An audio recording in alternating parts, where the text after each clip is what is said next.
va se gêner sur Europe 1. 15h30, 18h, Laurent Ruquier. Bonjour, bienvenue sur Europe 1. Aujourd'hui jusqu'à 18h, Christine Bravo est là. Et oui, c'est la seule fille, mais regardez cette assemblée de mecs autour de vous. Jérôme Bonaldi, il peut tout réparer chez vous. Jérémy Michalak, il peut boucher tous les trous. C'est Stevie, ça. Florian Gazan, bonjour. Il peut amuser une table entière. Titoff, Il peut finir les restes. il peut finir les restes. Olivier de Kersauzon, il vous fera voyager. Et pour la première fois parmi nous aujourd'hui sur Europe 1, c'est une première. Quel plaisir pour moi de le retrouver, car c'est un vieux complice des années France Inter. On peut citer quand même les autres radios. Voici le retour parmi notre équipe. Retour de Jean-Pierre Coff. Je vois qu'on s'est lâché au mercato, Laurent. Ah oui. C'est notre Gourcuff de l'année. Jean-Pierre Coff. Franchement, Jean-Pierre, vous savez quelle émotion m'étreint, si j'ose m'exprimer. Ah oui, en vous voyant à nos côtés. Ça me rappelle nos premières années. On débutait ensemble. Faut pas déconner quand même. Enfin, on débutait ensemble. J'ai débuté plus tôt que vous, quand même. Oui, c'est vrai. On a passé des bons moments ensemble. Là. Oui, et vous n'avez pas changé, Jean-Pierre. Mais je viens pas ici pour me faire foutre de ma gueule. Vous êtes les deux seuls qui avaient fait de la TSF avant de faire de la radio. Vous êtes content, vous aussi, Olivier, de retrouver moi, j'aime beaucoup Jean-Pierre. Jean-Pierre Coff. Je suis sûr qu'il vous a préparé, mitonné des petits plats, qu'il vous a invité chez lui parfois. Non, n'exagérons pas non plus. Mais Est-ce que vous avez visité son potager? non, mais Tu parles de Et le Michel plus Drucker. jeune. Moi, je l'ai visité, le potager de Jean-Pierre. C'est pas vrai. C'est énorme. Sandek. Oui, j'étais invité chez lui. Moi aussi, j'ai visité, mais on n'était pas là le même jour. Je vous aurais croisé quand même, parce qu'il fait pas non plus 18 hectares. Hein, Il mais- m'avait planté derrière les tomates, vous n'avez pas vu? Et alors, c'est comment le potager de Jean-Pierre? C'est immense, il faut une voiture de golf pour aller cueillir des légumes. Comment ça se fait que vous ayez invité Florian Gazan dans votre Parce potager? que nous avons eu une vie commune pendant un évidemment. moment, comme avec Jérôme.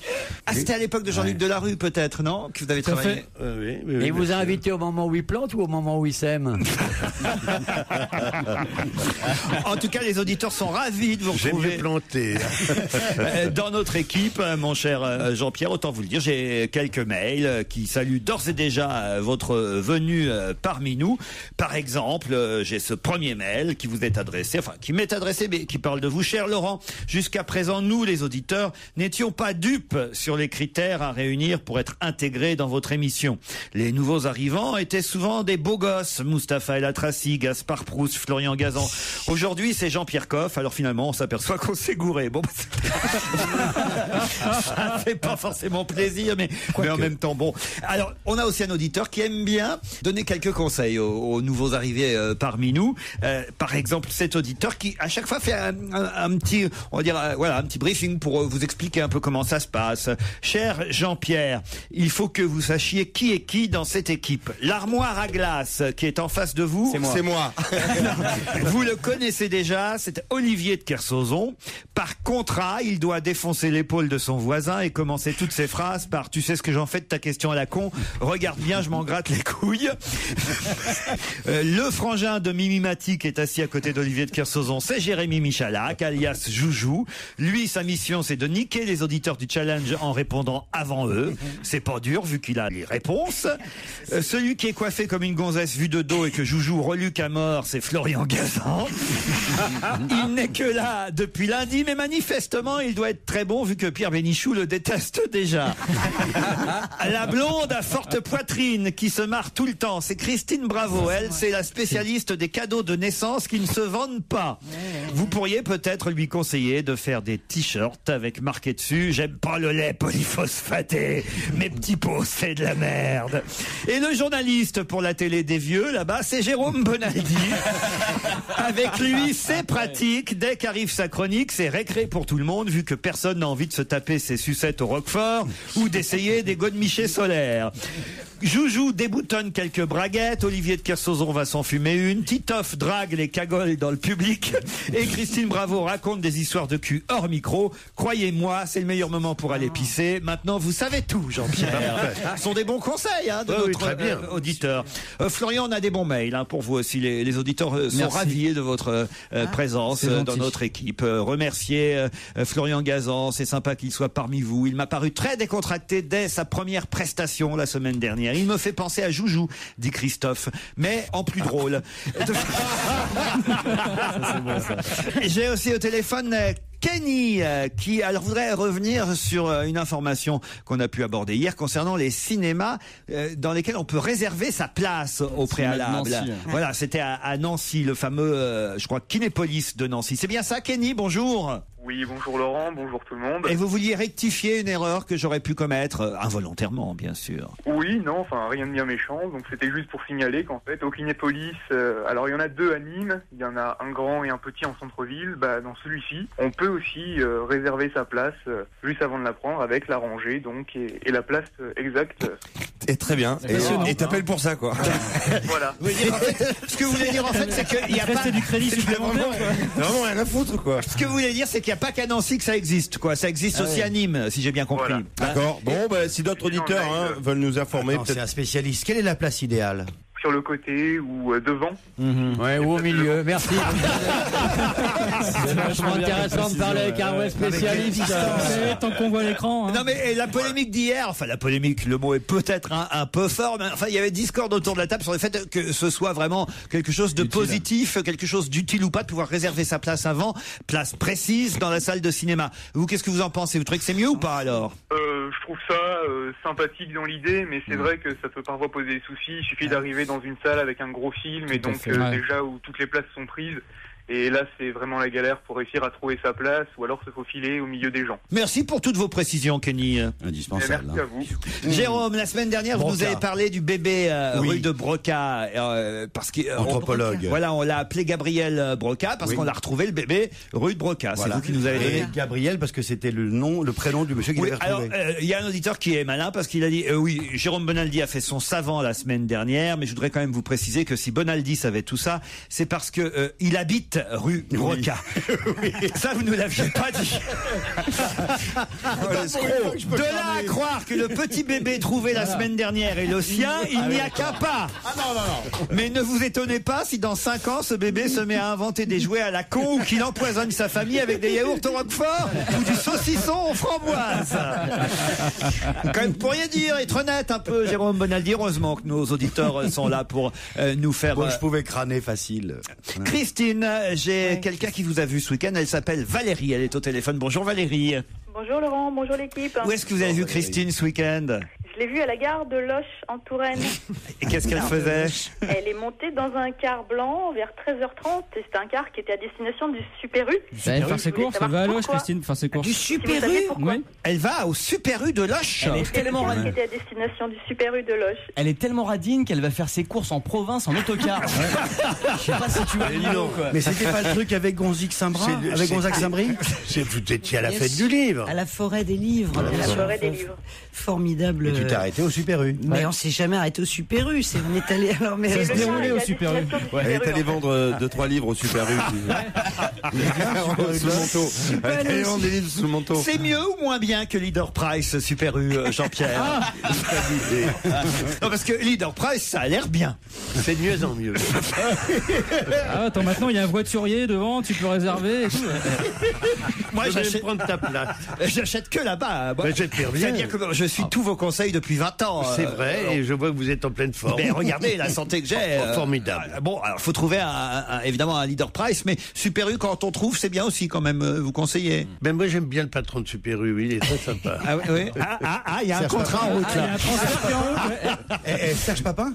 Oui, j'aime beaucoup ma poème. Valérie, est-ce que Christine Bravo et les autres écrivains sont sortis du bus ou est-ce que Raymond Domenech a lu un communiqué? Comment ça s'est passé? En fait, ils sont arrivés à la gare de Loches par l'Orient Express. Ah ouais, donc, bah, ça je te remercie. avait un attrait tout particulier qui avait amené une foule assez importante. Et donc, ils sont montés dans 2 bus et se sont rendus à Chanceau-près-Loches où se tenait la 15e forêt des livres. C'était sympa, Christine, ce week-end alors? Elle avait l'air très décontractée, très avenante, elle était Très décontractée, c'est elle. Très avenante, c'est moins sûr. Elle est très jolie, c'est pas elle. Merci pour ce témoignage, en tout cas. Le spectacle musical numéro 1 au monde. On en parle tout à l'heure, on va laisser la place à On va se gêner avec Laurent Ruquier, c'est ça? Petite rectification destinée à Jérôme Bonaldi, un rectificatif.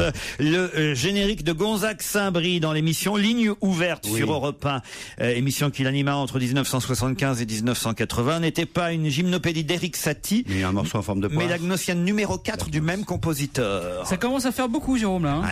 C'est vrai que c'était la Gnossienne. Ah bah ça, rue Brocaille, c'est parce qu'il y habite. Mais la musique, que dalle, évidemment. Bonne année. Non, faites attention à ce que vous racontez. Christine, vous êtes vraiment la vedette de notre émission aujourd'hui. D'abord parce que vous êtes la seule femme parmi nous, mais en plus, on a un auditeur qui s'appelle Arnaud et qui voudrait vous rendre hommage. Vous êtes là, Arnaud? Oui. Bonjour tout le monde. Vous avez, je crois, écrit un poème pour Christine. Oula. Voilà. Mais je suis un peu pris au dépourvu parce que je sais. Vous êtes non-voyant, Arnaud? Il est lourdement handicapé, je crois.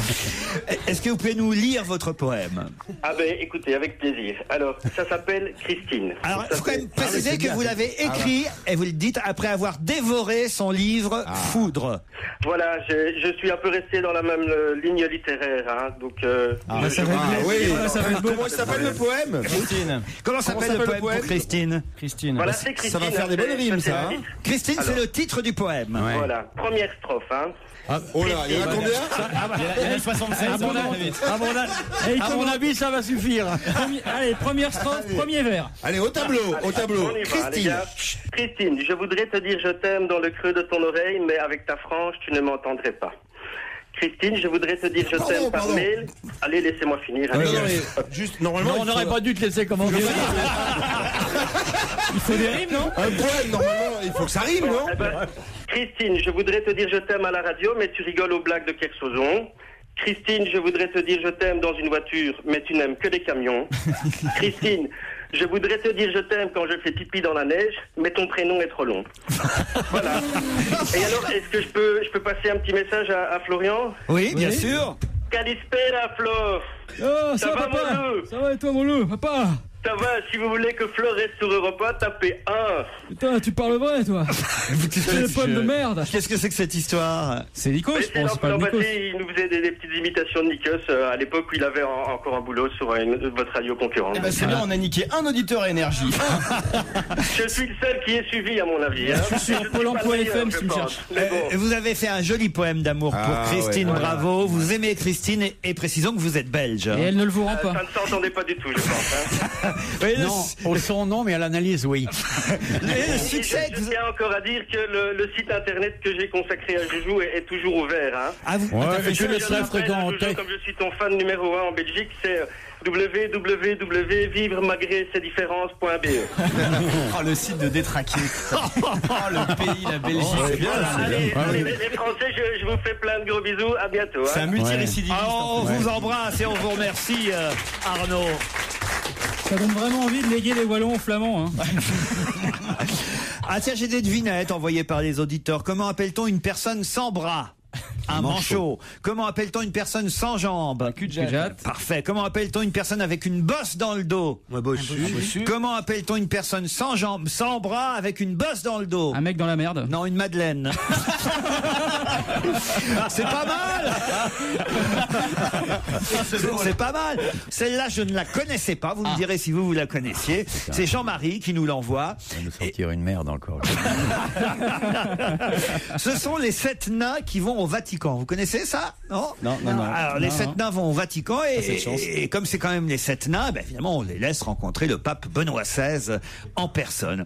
Et c'est Grincheux qui est désigné porte-parole du groupe. Grincheux, mon fils, dit le pape, que puis-je faire pour toi? Grincheux demande, excusez-moi, votre honneur, mais est-ce qu'il y a des bonnes sœurs naines à Rome? Le pape est surpris par cette question étrange, réfléchit un instant et répond « Non, grincheux, il n'y a pas de bonne sort naine à Rome ». À ce moment, on entend quelques nains qui ricanent doucement. Grincheux se retourne et son regard cinglant les ramène au silence. Il se tourne à nouveau vers le pape et lui dit « Alors dites-moi, votre excellence, y a-t-il des bonnes sorts naines en Europe ?» Le pape, perplexe, réfléchit à nouveau et dit « Non, Grincheux, il n'y a pas de bonne sort naine en Europe non plus ». Cette fois, les autres nains se mettent à rire bien fort. À nouveau, Grincheux les réduit au silence, se retourne vers le pape et dit « Monsieur le pape, y a-t-il au moins une bonne sœur naine quelque part sur Terre ?» Monsieur le pape. Monsieur le pape. Il parle comme ça, Grincheux. Il est pied noir. Le pape est désarçonné par cette question et répond « Je suis désolé, mon fils, il n'existe pas une seule bonne sœur naine sur toute la Terre. » Et là, les autres nains éclatent de rire, se roulent par terre, les larmes de l'hilarité leur montent aux yeux et ils commencent à chanter « Grincheux a baisé un pingouin, Grincheux a baisé un pingouin. » Oh, elle est pas mal. Nouvelle. On prend. Voilà, vous la prenez celle-là. Vous voyez, Jean-Pierre, vous allez en apprendre des nouvelles. Oui, ici. ça me fait plaisir. Marc Lavoine, vous connaissez Jean-Pierre. Oui. C'est son dernier single que je vous propose sur Europe 1. Demande-moi, et vous retrouverez cette chanson sur son dernier album, volume 10. Une info, une enquête, un défi. C'est le challenge Vermus. Jean-Pierre Coff, je suis obligé de vous présenter Paul Vermus, que vous ne connaissiez peut-être pas. Ça vous dit quelque chose, Paul Vermus? Évidemment, bien sûr. C'est vrai? Vous l'appréciez? Vous l'aimez? Non, dis non. Dis non, Jean-Pierre, qu'on se marre. Jusque-là, mais je connais. Qu'est-ce que tu penses? Après, on peut dire à nous. Paul. Bonjour Laurent. Alors bon, vous sachez la vérité tout de suite. Oui. On a été longtemps fâchés avec Jean-Pierre, mais on est depuis longtemps réconciliés. Qu'est-ce qui s'était passé entre vous? J'avais écrit, et je suis obligé de fermer à culpa, des choses désagréables et injustes. Comme t'as fait pour tout le monde. Hein. Et qu'est-ce que vous aviez raconté sur Jean-Pierre Coff? J'avais utilisé des mots maladroits. J'avais été déjeuner ou dîner dans un restaurant dont je crois que tu étais le parrain du fils du propriétaire. Ah oui, c'est bien lui. Je m'étais permis de dire que ça n'avait pas la réputation que ça avait beaucoup perdu. Et le lendemain, tu as fait un papier dans le journal dans lequel tu écrivais à l'époque en disant que, évidemment, j'étais pas content parce qu'on m'avait fait payer l'addition. Et ça m'avait rendu foudrage. C'est dégueulasse. Et je crois que j'avais usé d'un droit de réponse un peu brutal. Ouais. Et pour être précis, tu m'as provoqué en duel. Oui. C'était pas facile parce que t'étais planqué sous la table déjà. Il a sorti son épée.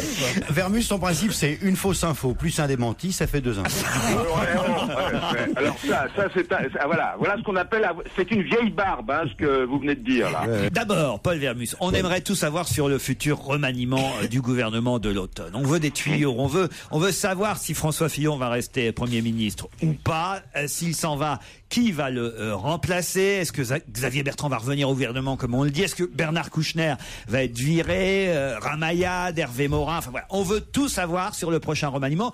Attention, on va noter ce que vous dites et on vérifiera quand ce sera fait. Et il y a forcément une punition si je me suis trompé, c'est ça. Évidemment. Oui, la punition, c'est d'entrer au gouvernement. Dans le Parisien, on nous parle aussi aujourd'hui de la nouvelle signalétique des taxis parisiens. Je ne sais pas si vous avez vu ça. J'ai vu ça. Enfin, une bonne nouvelle. Désormais, super. Ce sera une petite lumière verte sur le toit du taxi s'ils sont libres, rouge s'ils sont occupés. Oui. Pardon Laurent, une grosse lumière par rapport aux anciennes. C'est vrai. Moi j'en ai pris. Alors là, Paul, t'as intérêt de bien bosser parce que moi je suis spécialiste. Sur le dossier, je suis tombé sur un taxi qui était en avance, qui avait déjà tout le matos. Alors justement, moi j'aimerais savoir combien de taxis exactement ont déjà changé, leur petit, comment on appelle ça d'ailleurs, luminaire au-dessus. Luminaire, voilà. Oui. Et alors, dans le même article du Parisien, on apprend aussi que tous les taxis de la capitale devraient devenir noirs dans un. Ils vont se faire expulser par Besson. Est-ce que c'est vrai ça, que tous les taxis vont être noirs? Voilà, on veut tout savoir sur les futurs taxis parisiens en fait, Paul. Oui, en plus, je suis vraiment client, je passe mon temps dans les taxis, donc... Alors là, je voudrais quand même dire que ça va être une enquête pas facile pour Paul, là, celle que je lui confie, la dernière. C'est que je ne sais pas si vous avez vu pendant la nuit la chaîne info iTélé, mais j'ai découvert, moi... Pendant la nuit, oui. Oui, vers minuit, juste après le grand journal de Thierry Dujon sur iTélé, j'ai découvert une nouvelle journaliste. Alors, je ne la connaissais pas. C'est la première fois que j'ai vu cette jeune femme, et alors j'aimerais en savoir plus sur elle. D'après notre enquête personnelle s'appelle, on est allé voir sur Internet, elle s'appellerait Anne-Solène Hatté, ou Hatt, je sais pas comment on doit prononcer. Elle présente le journal Décalé sur iTélé et elle annonce à partir de minuit, elle dit par exemple, je suis pas sûr que je vais pouvoir faire comme elle, mais elle dit, et maintenant le rappel des titres de la journée. Alors elle est très très jolie. Je crois même qu'on n'a jamais vu à la télévision et à un poste de journaliste une aussi jolie fille. Depuis Arlette Chabot, on n'a pas vu. Ah mais vraiment. Je crois que c'est la fille la plus canon que j'ai jamais vue. iTélé sur iTélé. Ah oui, j'ai vu. Elle est toute nouvelle, un peu asiatique. Un peu voilà. Elle est magnifique. Mais j'ai jamais vu une elle est très bien, elle présente très bien, moi je trouve. Ah oui. En fait, oui. Alors, ça c'est de l'info. Mais je sais peut-être pas lire. Voilà, juste Peut-être qu'elle est sourde. Et maintenant. Ma seule question, c'est de savoir si le fait qu'elle parle faux, est-ce qu'on lui a demandé de parler faux, ou est-ce que vraiment elle comprend rien à ce qu'elle dit? C'est juste ça qu'on voudrait savoir, Paul. Et surtout, qui l'a engagée, comment elle a été castée. Oui, voilà. Elle vient quand même. Et si elle est célibataire pour les copains qui sont engagés? Est-ce qu'elle le fait exprès, puisqu'elle présente le journal Décalé? C'est peut-être. Je m'en occupe. Nous, moi, je veux pas accuser, mais c'est peut-être voulu que ce soit décalé, évidemment. Ah oui, si c'est décalé, c'est voulu que ça soit décalé. Voilà, alors ils ont pris une fille décalée. Pas besoin de rester une heure là-dessus. Bon, allez, laissez-moi partir. Vous la connaissez? C'est décalé, c'est normal que ça soit décalé. Au fait, comme c'est décalé, c'est peut-être voulu que ça soit décalé, vu que ça s'appelle décalé. Mais putain, reprends ton esprit, attends. Ça dure jamais plus de 5 minutes, ça. Paul, vous êtes prêt à nous donner les réponses à toutes ces questions? À tout de suite, Laurent. Hein. Comment ça, à tout de suite? Je mets mes baskets et j'y vais. Hein. Prends un taxi quand même. Faut qu'il soit vert pour monter dedans. Vous mettez vos baskets tout. On en a rien à foutre. Verbus qui a des mocassins à glands depuis 25 ans. Ça en fait 3. Il a peut-être des baskets à glands. Les baskets à glands. Ah, c'est super. Oui, il faut y lancer les baskets à glands. Paul, ne faites pas croire quand même que vous mettez des baskets. Bon, vous avez raison. J'ai menti. Je vous l'avoue. Qu'est-ce que vous avez dit, Florian? Il les met avec un petit mocassin à pompons et j'y vais. Voilà, avec un survêtement Burlington. N'oublie pas ton labrador. On vous embrasse, Paul, à tout à l'heure. On se retrouve après les titres de 16h. À tout à l'heure, Laurent. C'est très classe, complètement. 16h sur Europe 1. Merci de votre fidélité. On retrouve Céline Kallmann pour les infos. L'avertissement de la CGT à la veille de la rentrée des classes. L'avenir de l'école est en péril. Un changement radical de politique est incontournable selon la Confédération. Aujourd'hui, 850 000 enseignants ont repris le travail avec 16 000 postes en moins cette année. Vous avez des enfants, vous êtes sans doute concernés par cette rentrée. Vous avez des questions, des remarques à faire sur l'éducation, les réformes. Sachez que Luc Châtel sera l'invité exceptionnel d'Europe 1 Soir avec Nicolas Demorand entre 19h30 et 20h. Le ministre de l'Éducation nationale sera en studio pour vous répondre. Vos questions au 39 21 et sur notre site europe1.fr. Une situation extrêmement difficile, c'est le cri d'alarme du président de la FNSEA, le premier syndicat agricole français. Jean-Michel Lemétayer a demandé des hausses de prix pour sauver les producteurs. Le gouvernement va aider les filières bovines et porcines. Le ministre de l'Agriculture, Bruno Le Maire, annoncera un certain nombre de dispositions le 14 septembre prochain au Salon de l'élevage à Rennes. Voilà un secteur qui reprend de belles couleurs. Le tourisme en France, la fréquentation des hébergements a progressé de 5% en juillet et en août par rapport à la même période l'année dernière. Le secrétaire d'État au tourisme, Hervé Novelli, parle de véritable sortie de crise. Le ministre du Budget, François Baroin, estime qu'il faudra trouver dès 2013 de nouvelles ressources fiscales, voire augmenter les impôts. Selon lui, les mesures annoncées jusque-là pour combler les déficits sont insuffisantes. La construction de 50 000 logements en 3 ans, annonce de Benoît Apparu lors d'une visite dans les Hauts-de-Seine à Montrouge. Le secrétaire d'État au logement a demandé au préfet de coordonner au plus vite le travail entre les maires, le ministère ou l'établissement vendeur. Aube Nouvelle, c'est le nom de la nouvelle opération lancée en Irak par l'armée américaine. La mission de combat des troupes est terminée depuis hier. Il faut maintenant former les forces de sécurité irakiennes. 47 900 militaires américains actuellement déployés en Irak vont se concentrer désormais sur cette formation. Situation tendue au Proche-Orient où 4 Israéliens ont été tués hier dans une fusillade près d'Hébron en Cisjordanie. Cette fusillade qui intervient à la veille des négociations de paix projets qui s'ouvriront demain à Washington. Un immeuble de 8 étages en travaux s'est effondré en plein centre de Saint-Pétersbourg en Russie. Les secours recherchent d'éventuelles victimes. Et puis en Thaïlande, un garçon de 9 ans est mort à Bangkok alors qu'il se rendait à l'école. Il a reçu plusieurs balles tirées par un gang d'adolescents. Il est 16h03 sur Europe 1. Toute l'info se poursuit en direct sur europe1.fr. On va se gêner. Laurent Ruquier et toute sa bande. Jusqu'à 18h sur Europe 1. Nous sommes ensemble depuis 15h30 avec Jean-Pierre Coff, Olivier de Kersauzon, Jérémy Michalak, Florian Gazan, Titoff, Christine Bravo, et Jérôme Bonaldi. J'ai entendu aïe, je me trompe. Ils arrêtent pas de se battre. Mais Joujou aime ça. J'adore ça. De se battre. De se faire battre. Vous aimez les coups, il faut dire ce qu'il y a, Jérémy. Écoute, ça le défoule. Là, vous aimez. Mais il frappe pas fort, il tape comme une lopette. C'est ce que je te dis. On dirait un petit chat, on a envie de le caresser. Regarde, il cherche l'accident de travail. Comme tout. C'est fou quand même, ce qui se passe entre eux, Joujou et Olivier. Mais c'est la chemise en jean là. Ouais, on est habillé pareil aujourd'hui, c'est ridicule. C'est vrai, c'est vrai. On croit surtout pour toi. Surtout pour moi, t'as raison. Que vous êtes le fils d'Olivier de Kersauzon. Putain, non, attends, j'ai pas le sperme qui a tourné comme ça.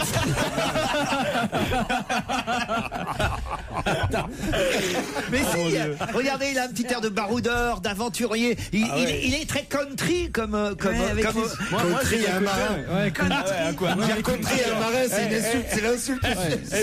C'est un marin cowboy. Il est Kinder country. Parce que Jean-Pierre, vu les projectiles qu'on a, fais attention quand même.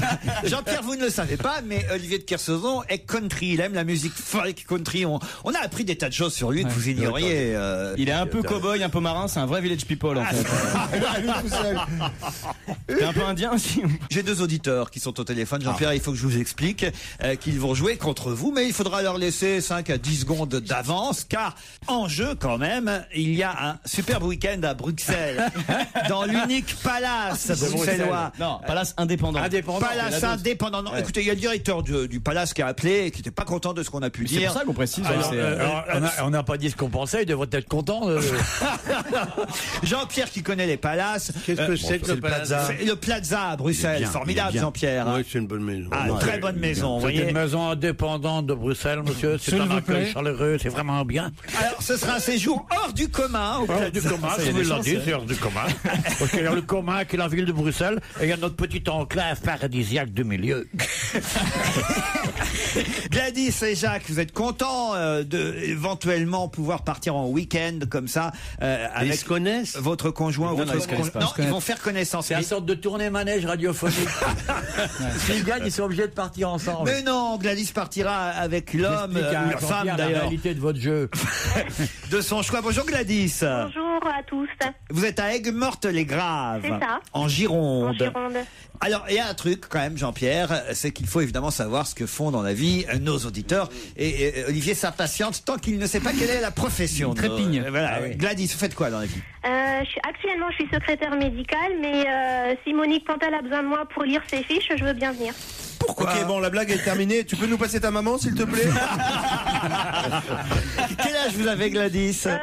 J'ai 35 ans. C'est vrai que Jérémy Michalak, c'est ça? Oui, c'est vrai que vous avez une voix de... Vous n'avez pas grandi comme lui? Exactement. Et on vous le dit souvent, j'imagine, au téléphone. Tout le temps. Tout le temps. Gladys, vous allez affronter Jacques, qui est à Saint-Vrain. C'est où ça, Saint-Vrain, Jacques? Bonjour. C'est dans l'Essonne, dit Florian Gazan. Oui, tout à fait. Bonjour Jacques. Vous connaissez Saint-Vrain, vous? Il y avait un zoo, j'allais quand j'étais petit. J'ai une vie passionnante. Il y a toujours un zoo alors, Jacques? Non, il est plus depuis, je crois, 1999. Quand ils l'ont fermé, ils ont bouffé les animaux à la fermeture. Qu'est-ce qu'ils ont fait des animaux? Ils ont bouffé, Jean-Pierre. Dans la vie, vous faites quoi, Jacques? Je travaille dans une université de la région parisienne. Parfait, mais travailler dans une université, ça veut dire quoi? Je suis ingénieur dans une université. Ingénieur. Très bien. Jacques, Gladys, attention donc en jeu ce week-end dans ce magnifique palace de Bruxelles, l'hôtel Le Plaza, et ce dîner au restaurant L'Esterel. Laurent, on a 30 minutes pour répondre? Non, pas 30 minutes. Vous avez... J'ai pas la DSL, moi, comment je vais faire? Vous avez 10 secondes d'avance sur mes camarades. D'accord. Attention, c'est parti. On parle dans le Canard enchaîné aujourd'hui beaucoup de l'abbé Henri Cuvelin. Henri Cuvelin. Mais pourquoi parle-t-on de l'abbé Henri Cuvelin aujourd'hui dans le Canard enchaîné? Parce qu'il a dit du mal de Monsieur Sarkozy? Non, pas du tout. Il est mort, Monsieur Cuvelin. Il est décédé en 1910. Ah Ça n'a pas de rapport avec Eric Wurst. Non, pas du tout. C'est pas lui. Avec qui les a- Roms? Non plus. C'est un rapport avec la politique? Il a marié quelqu'un, non? Il n'a marié personne, le père Cuvelin. Huvelin, pardon. Quelqu'un? C'est Huvelin. Ah oui, le père fait la liaison. Ah, c'est Huvelin. Oui, c'est Huvelin. C'était le curé de Saint-Augustin, 8e arrondissement, pas loin de l'Élysée d'ailleurs. Ah ouais. L'église de Saint. Il est mort en quelle année? 1910. Il est mort en 1910 et on en parle aujourd'hui dans la presse. Il va être sanctifié? Pardon? Il va être canonisé? Non, non, il va pas être Il avait canonisé. laissé des écrits. Non, non, non. Il avait une plantation de carottes? Qu'est-ce que vous avez dit? Il avait des plantations, je sais pas, Saint-Augustin? Des dans sa- plantations, j'avais compris, des tentations de carottes. Bah ça, on peut en avoir quand on est bonne sœur, Laurent. Des plantations de carottes dans le 8e arrondissement, c'est souvent, oui. En 1910. Mais surtout, quel intérêt, quoi? Surtout. Ben non, pour manger des carottes râpées, j'en sais rien. Bien sûr, non, pas du tout. Quand il était prêtre à Saint-Augustin, il a marié quelqu'un, il a... Non, fait- il a dit non. Je vais vous aider. Dans le Canard enchaîné, il y a la photo de l'abbé Henri Cuvelin. C'est le sosie de quelqu'un? Bravo. De Sarkozy. C'est le sosie de Nicolas Sarkozy. Bonne réponse de Titoff. Bravo. C'est bon, ça.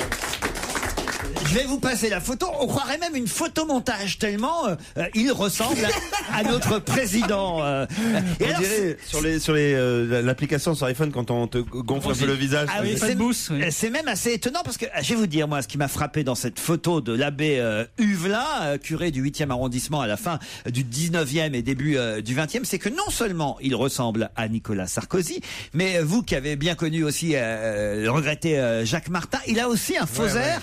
Un mélange des deux. Ouais, c'est exactement. C'est un mélange de Jacques Martin et de Nicolas Sarkozy. Alors, je vais vous dire, si Cécilia avait rencontré l'abbé Huvelin, Ouais, c'était le grand chelem pour elle. non mais c'est vrai, c'est assez incroyable. Quand même. Jamais j'ai vu ça. Ouais, c'est vrai. C'est assez fou.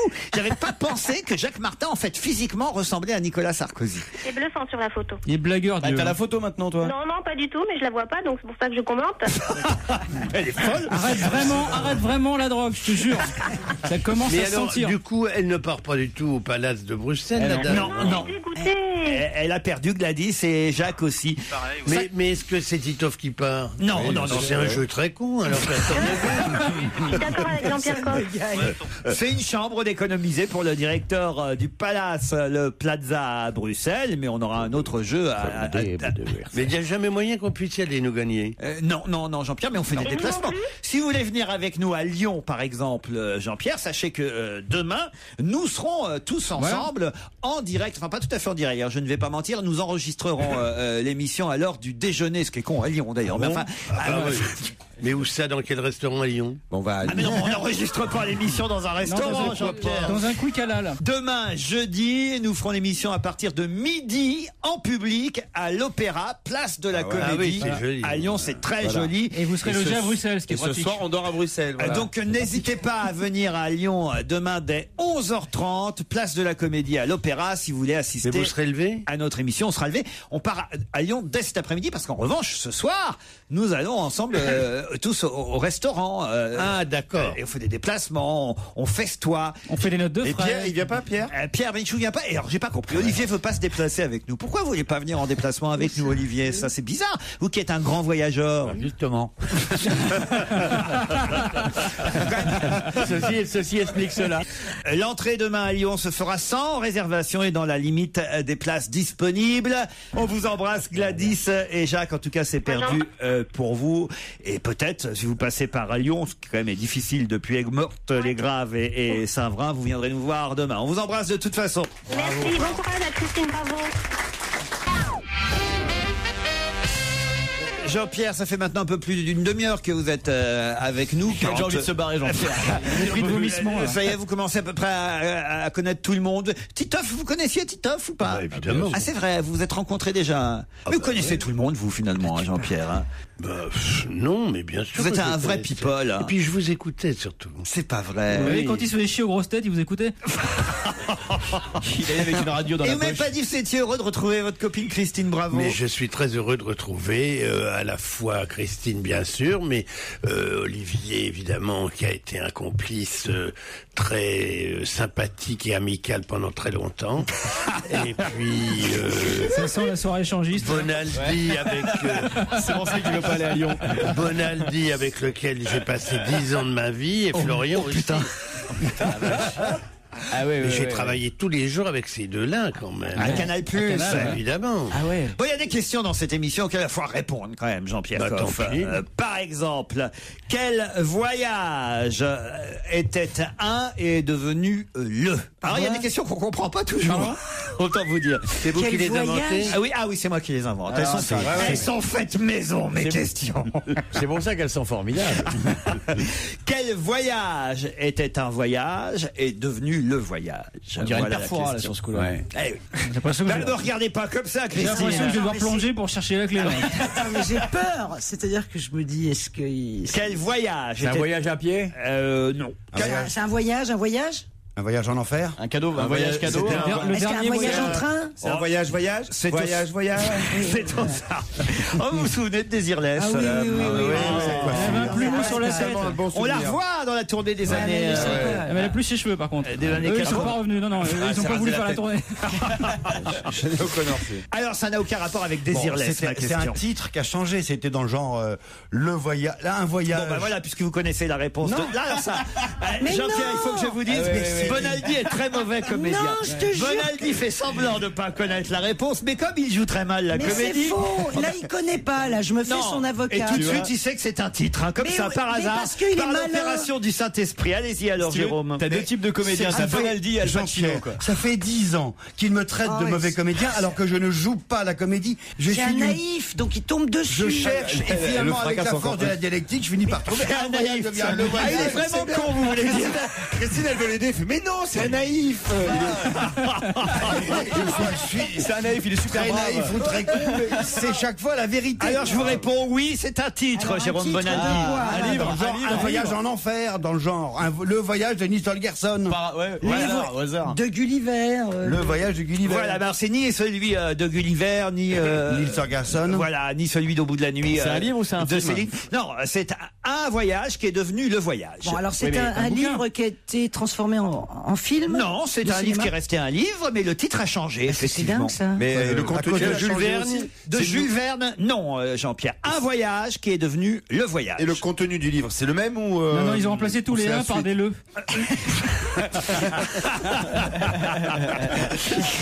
Non, le contenu est identique, mais personne n'a encore ce livre, pour tout vous dire. Ah, Il Il avait est- déjà édité sous forme de un voyage gna gna gna. Il sait. il avait des. Vous voyez qui c'est, hein. Qu'est-ce qui joue mal? Qu'est-ce qui joue mal? Mais enfin, C'est incroyable, je te jure, c'est une leçon, quoi. Non, il est naïf, laisse-le. Il joue encore plus mal que Mais Samuel vous Le êtes Bihan. con, vous m'énervez parce que je suis sûr que ça lui fait de la peine en plus. Qu'on doute de lui comme ça. Il Que reçoit- ses amis doutent de lui, ça lui fait de la Je peine. pense qu'il se plaint à sa femme en rentrant le Mais soir. Il dit putain, il me croit. Bonsoir chérie, ça va? Qu'est-ce qu'on mange ce soir? C'est pas vous le père de la gonzesse qu'on voit sur iTélé.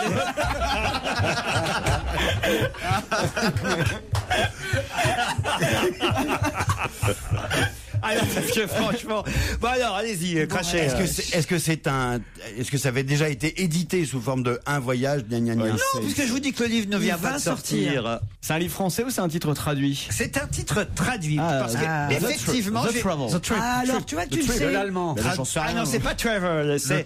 De l'anglais? C'était l'allemand. A Journey et c'est devenu The Journey. The Journeyman. Bah, c'est anglais. D'ailleurs, journée, moi j'aurais traduit ça par journée. Non, non, non, c'est voyage. Non, c'est un voyage. Ah ouais, faux ami, c'est un faux ami. Hein. Ouais. C'est comme Olivier. C'est dans- C'est pas le bouquin de Tony Blair dont tout le monde parle. Bonne réponse, vous voyez qui savait. Ah, il est bon. César. César pour Bonaldi. T'es un faux cul. Je te défends plus. Ah, le naïf. T'es vraiment un faux cul. C'est extraordinaire que vous puissiez pas comprendre qu'il y a quelquefois la puissance de la didactique. Ah ouais, tu On parles. écoute la radio de temps en temps. Il le sait depuis le début, mais je le connais comme si je l'aurais Mais fait. moi aussi, je vous connais, Et Laurent dans la Ruquier, depuis que je vous ai catégorie, fait. je joue Ça comme fait une 15 ans merde. que je vous côtoie. Ça fait 15 ans que vous m'engagez. Ça fait 15 ans joue que l'énervement, il que joue je l'énervement, pense là. comme vous, que je sais qu'est-ce que vous allez tirer de l'actualité, qu'est-ce que vous allez chercher comme truc. Arrête, Jérôme, on a coupé là. c'est C'est coupé. logique que ça soit le bouquin de Tony Blair. Allez, Jérôme Bonaldi, deuxième. Mais Jérôme, je ne vous reproche absolument pas de connaître la réponse. Ce que je vous reproche, c'est de nous faire chier pendant 5 minutes avant de la donner.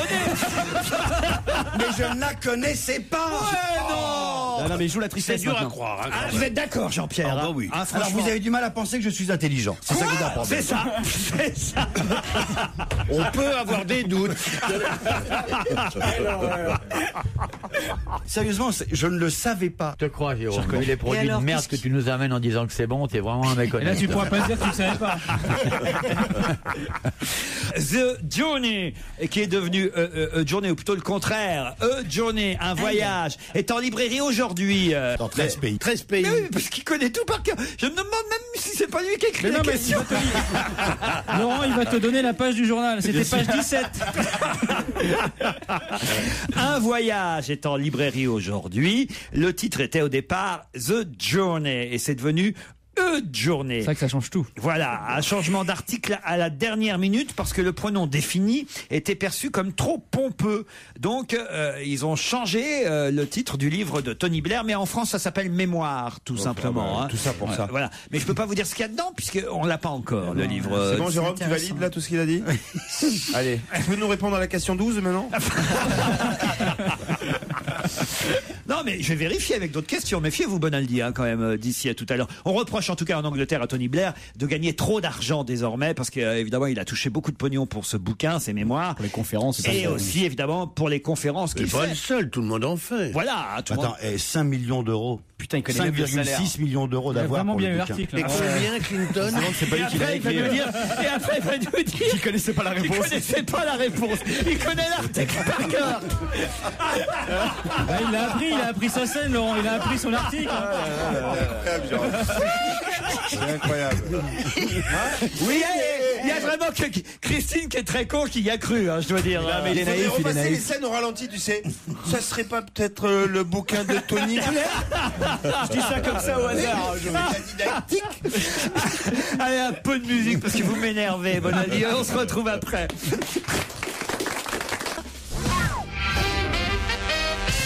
Dans un instant, nous aurons au téléphone Caroline Lisfranc. Alors évidemment, vous ne connaissez pas son nom, mais pourtant... Bonaldi doit la connaître si c'est dans le journal. Ah bah oui, parce que s'il a lu Libération de bout en bout, il va savoir répondre, puisque c'est dans Libé que le nom de Caroline Lisfranc est dévoilé aujourd'hui comme étant la créatrice, l'inventrice de quelque chose qui va beaucoup amuser les écoliers en cette rentrée. De quoi s'agit-il? Qu'a inventé Caroline Lisfranc? Faut pas amuser C'est les dans le écoliers. cartable? C'est dans le cartable? C'est on peut le mettre dans le cartable. C'est un truc qui va être confisqué en 5 minutes. Comment ça, confisqué en 5 Ben oui, minutes? si ça les amuse, les écoliers, les profs, ça va les énerver. Donc Ah, il faut c'est le possible. confisquer. Oui, ils sont pas obligés de s'en apercevoir. Ah, c'est tout petit. C'est un truc d'anti-sèche?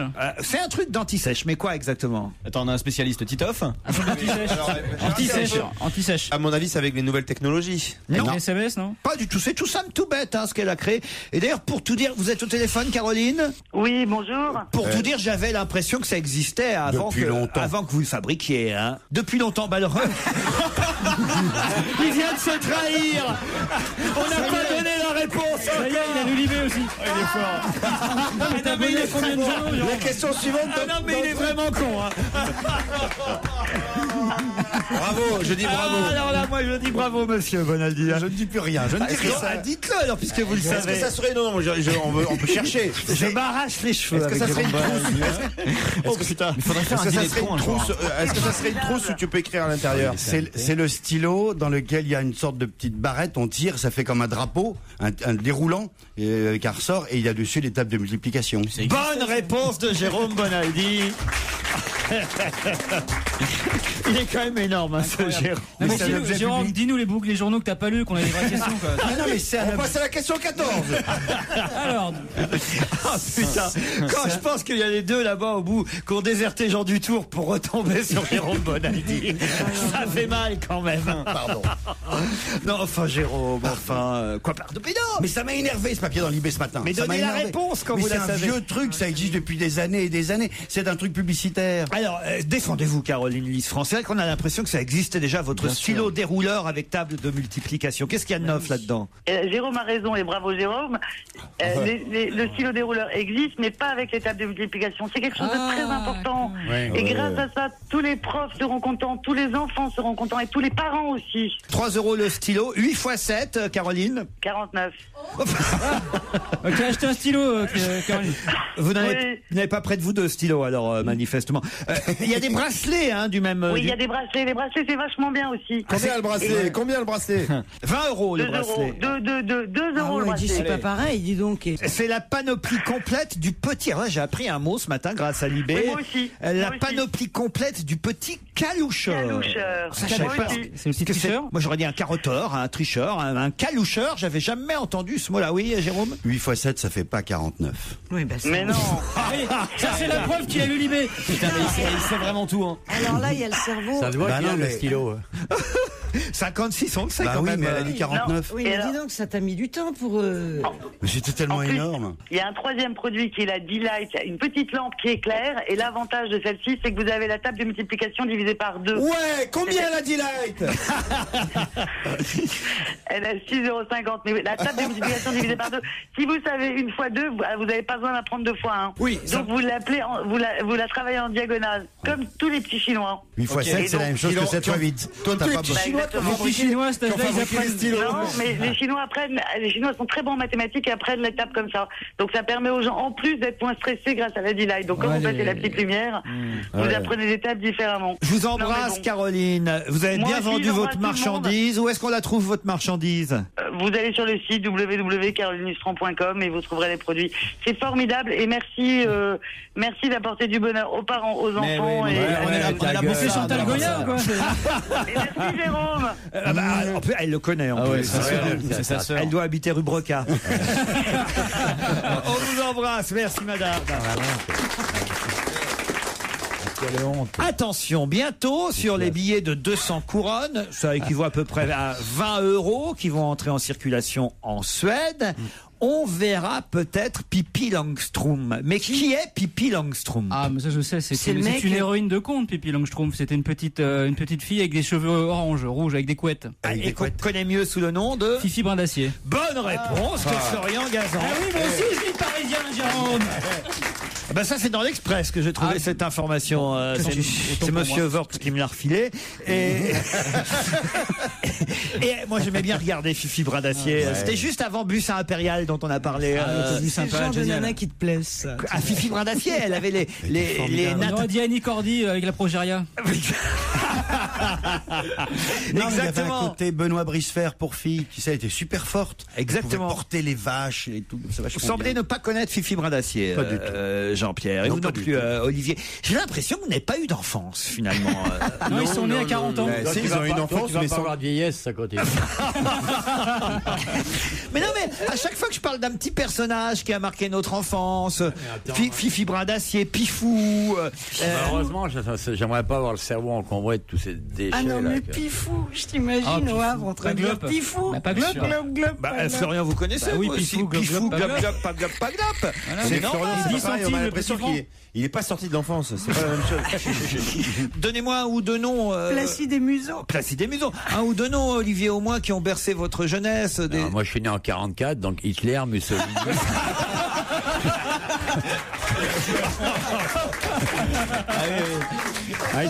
Eisenhower, Franco, voilà. Roosevelt. Évidemment. Yalta, voilà, ça, c'est ça notre Churchill. enfance. Nous, on a été emmenés dans le tourbillon de l'après-guerre, on a été emmenés dans des réalités cruelles, on n'a pas eu le cerveau qui s'est dilué avec Pifou, Brin d'Acier, tout vos conneries, là. Pifou Brin d'Acier. C'est fini par contre, parce que maintenant les enfants, les dessins animés, je commence avec ma fille, il n'y a plus que des questions. Comment C'est super ça, stressant. Bah là, les dessins animés, toutes les 30 secondes, de quelle couleur est le cartable? Ah oui, c'est interactif. C'est le Dora, tout ça, c'est Ah bon c'est n'importe quoi. Oui, Moi, c'est je vois- interactif. Moi, je vois avec ma fille, bon, elle, des fois, elle trouve pas, moi, je trouve à tous les coups quasiment.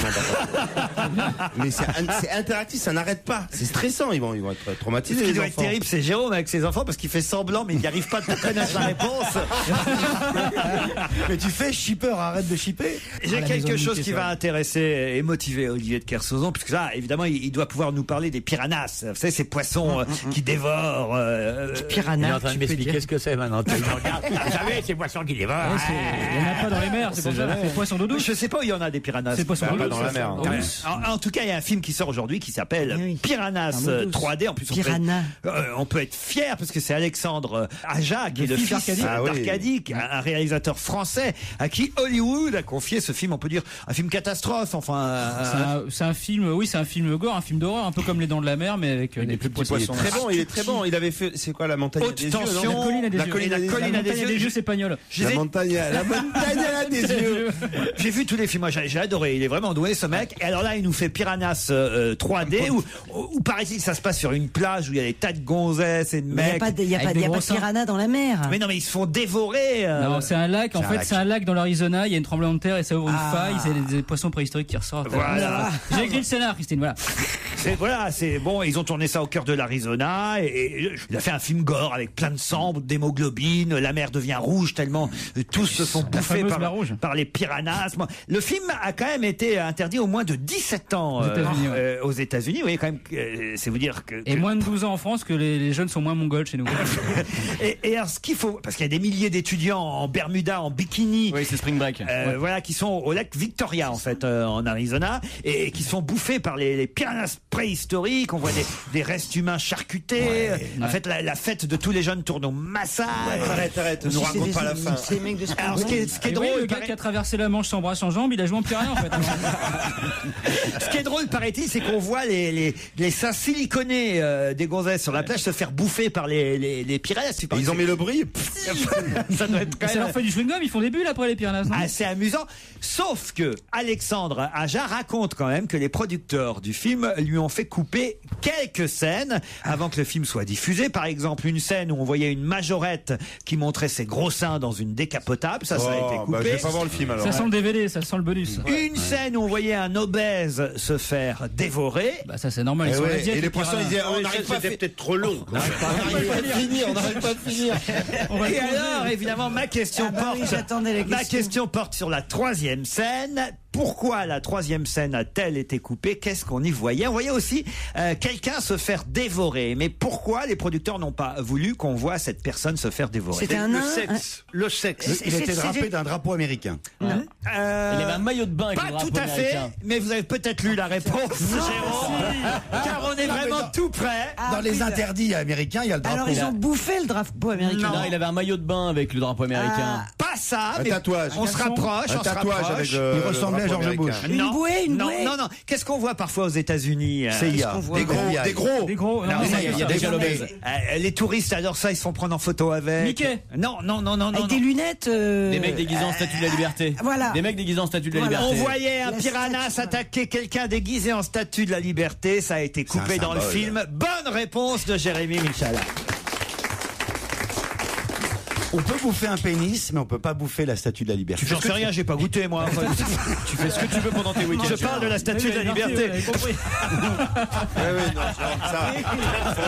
nous, ta sexualité, ça nous regarde pas. Franchement, Bonaldi, On veut pas en C'est savoir marrant plus. les interdits de la censure. regardez, il est content, Jérôme Bonaldi. Vous allez aller voir le film? Oui. Alors vous en Parce avez que semble-t-il, la 3D est vraiment justifiée dans cette affaire. Vous avez déjà vu, alors racontez-nous, là c'est à l'avanturier que je m'adresse, évidemment. Hein. C'est l'homme qui a vu des piranhas. Alors que Michalak, c'est l'homme qui a vu les Piranus. Quelle horreur. Et il bouffe aussi. Hein. Je sais plus quoi dire. Titoff, c'est l'homme qui a bu les Piranus. On peut décliner comme ça pendant un petit moment. Parce qu'on est là pour s'amuser, Olivier, vous savez. Ah oui, vous vous amusez bien d'ailleurs. C'est formidable votre émission là. J'ai écouté tout à l'heure, c'était vachement bien. On se retrouve dans un instant avec d'autres questions. Pourquoi est-on obligé de reporter le tournage du clip Volé que doit chanter Michel Sardou? Parce que Céline Dion est malade. Ah oui, il y a les jumeaux qui sont descendus. Excellente réponse de Jean-Pierre Coff. Ah bah la carrière de Céline Dion et de Sardou, c'est mon truc. C'est un duo, effectivement. Michel Sardou, Céline Dion. Et là, je pense qu'il y a le bébé descendu. Les deux, ils sont deux. Il y a René et Charles. Ouais, Enfin, les- Le père avait eu du mal à monter, le bébé descendu. Non, parce qu'on leur a dit que le père c'était René, ils ont voulu aller voir vérifier quand même. Tu vois. Mais Jean-Pierre, vous ressemblez un peu à René, je trouve, physiquement. Ah non, je ne suis pas venu ici pour me faire foutre de ma gueule, surtout sur les questions physiques. Ah non, bah écoutez, j'ai la photo de René là. Bah, écoutez, regardez la photo de René. Franchement, c'est Jean-Pierre. Jean-Pierre, ouais. Franchement, c'est Jean-Pierre Ah, Coff. par contre, Bon. il faut souffler souffler Jean-Pierre, dedans. lui, il bande encore. D'accord. Pas souvent. mais franchement, je suis sûr que peut-être c'est vous d'ailleurs qui avez donné votre sperme à Céline, Jean-Pierre. C'est vrai que Céline, son dernier tube, ça reste son gamin quand même. Hein. Non, mais attends, la pauvre, elle va est peut-être enceinte de combien de mois? De deux, on vous a dit deux. De combien de mois? De combien de vous? 6 J'en mois. sais rien moi de vous. Combien 6 mois. 6 mois. Et les enfants vont peut-être arriver 3 mois. Bah, ils veulent se barrer, ils sont à Las Vegas. Attends. Ils vont peut-être arriver 3 mois avant la date. Faut qu'elle reste allongée alors, c'est ça? Il faut qu'elle reste allongée, donc c'est pas facile de chanter allongée avec Michel Sardou, comprenez? Elle aura pas le choix dans la date pour la naissance. Non, alors celle-là. Non, J'adore. Eh ben, moi, je l'aime. Moi. Ah oui, celle-là? Oui, je l'aime. Ah oui, celle-là, oui. Alors, le choix dans la date, on a le droit. Alors, les contrepétries qu'on des barbes longues comme ça. Alors, je l'adore. Je l'aime depuis toujours. Bon, d'accord, si vous voulez. Alors, si on en est là. Je te remercie. On en est là. Qu'est-ce que vous en pensez des bébés congelés, Jean-Pierre? Est-ce qu'ils sont meilleurs? Le problème, c'est la décongélation. Vous avez vu d'ailleurs que Mme Bachelot va finalement sûrement autoriser ceux qui sont nés par fécondation in vitro à retrouver les donneurs. C'est-à-dire Et que de retrouver leur tube aussi. le drame, c'est que c'est rétroactif. C'est-à-dire que tous ceux qui ont donné leur sperme, parce qu'apparemment on le sait. Bon, très bien, vous donnez votre sperme, vous savez que plus tard, éventuellement, vous serez dans la merde. Le gamin peut venir vous chercher. Mais ce qui me paraît curieux, je sais pas ce que vous en pensez, c'est que ce soit rétroactif. C'est-à-dire que ceux qui ont donné jusqu'à maintenant, alors que la loi était, je trouve ça l'anonymat dégueulasse, c'est un scandale. Bah, surtout, fallait prévenir Rocco Siffredi parce que lui, il a beaucoup donné quand même. C'est vrai. Que ça commence maintenant et que les gens qui donnent soient avertis de cela. Mais que les gens qui ont donné dans le passé, à qui on a dit votre anonymat est garanti, soient trahis en quelque sorte, parce que l'auraient-ils donné, connaissant cette information? Très souvent, on leur a demandé, la banque du sperme était demandeuse, demandait en bien gros aux sûr. étudiants en médecine, par exemple. Bonjour, vous êtes jeune et bien portant, vos spermatozoïdes sont jeunes et bien portants. Et on leur Donnez- donnait de l'argent aussi. Hein. Et on garantit l'anonymat. on les payait. Et boum. On les payait surtout, on leur donnait. Moi j'ai beaucoup de potes étudiants en médecine à l'époque qui vous en donnaient. Non mais qui faisaient du blé comme ça, qui payaient leurs Quand études ils y allaient, comme ils te ça. disaient quoi? Je vais au boulot, tout ça. Ouais. Mais non, mais Ça, je suis ils vidé allaient- là, non, mais genre. c'était quand même un petit job. Mais est-ce qu'ils se masturbaient eux-mêmes ou bien ils étaient masturbés? Non, ils le faisaient eux-mêmes. Ouais. Ah oui. Avec un vieux Playboy de 72. Exact. Tu sais, après, donc, C'est pas bien de parler de Pierre Bénichou comme ça.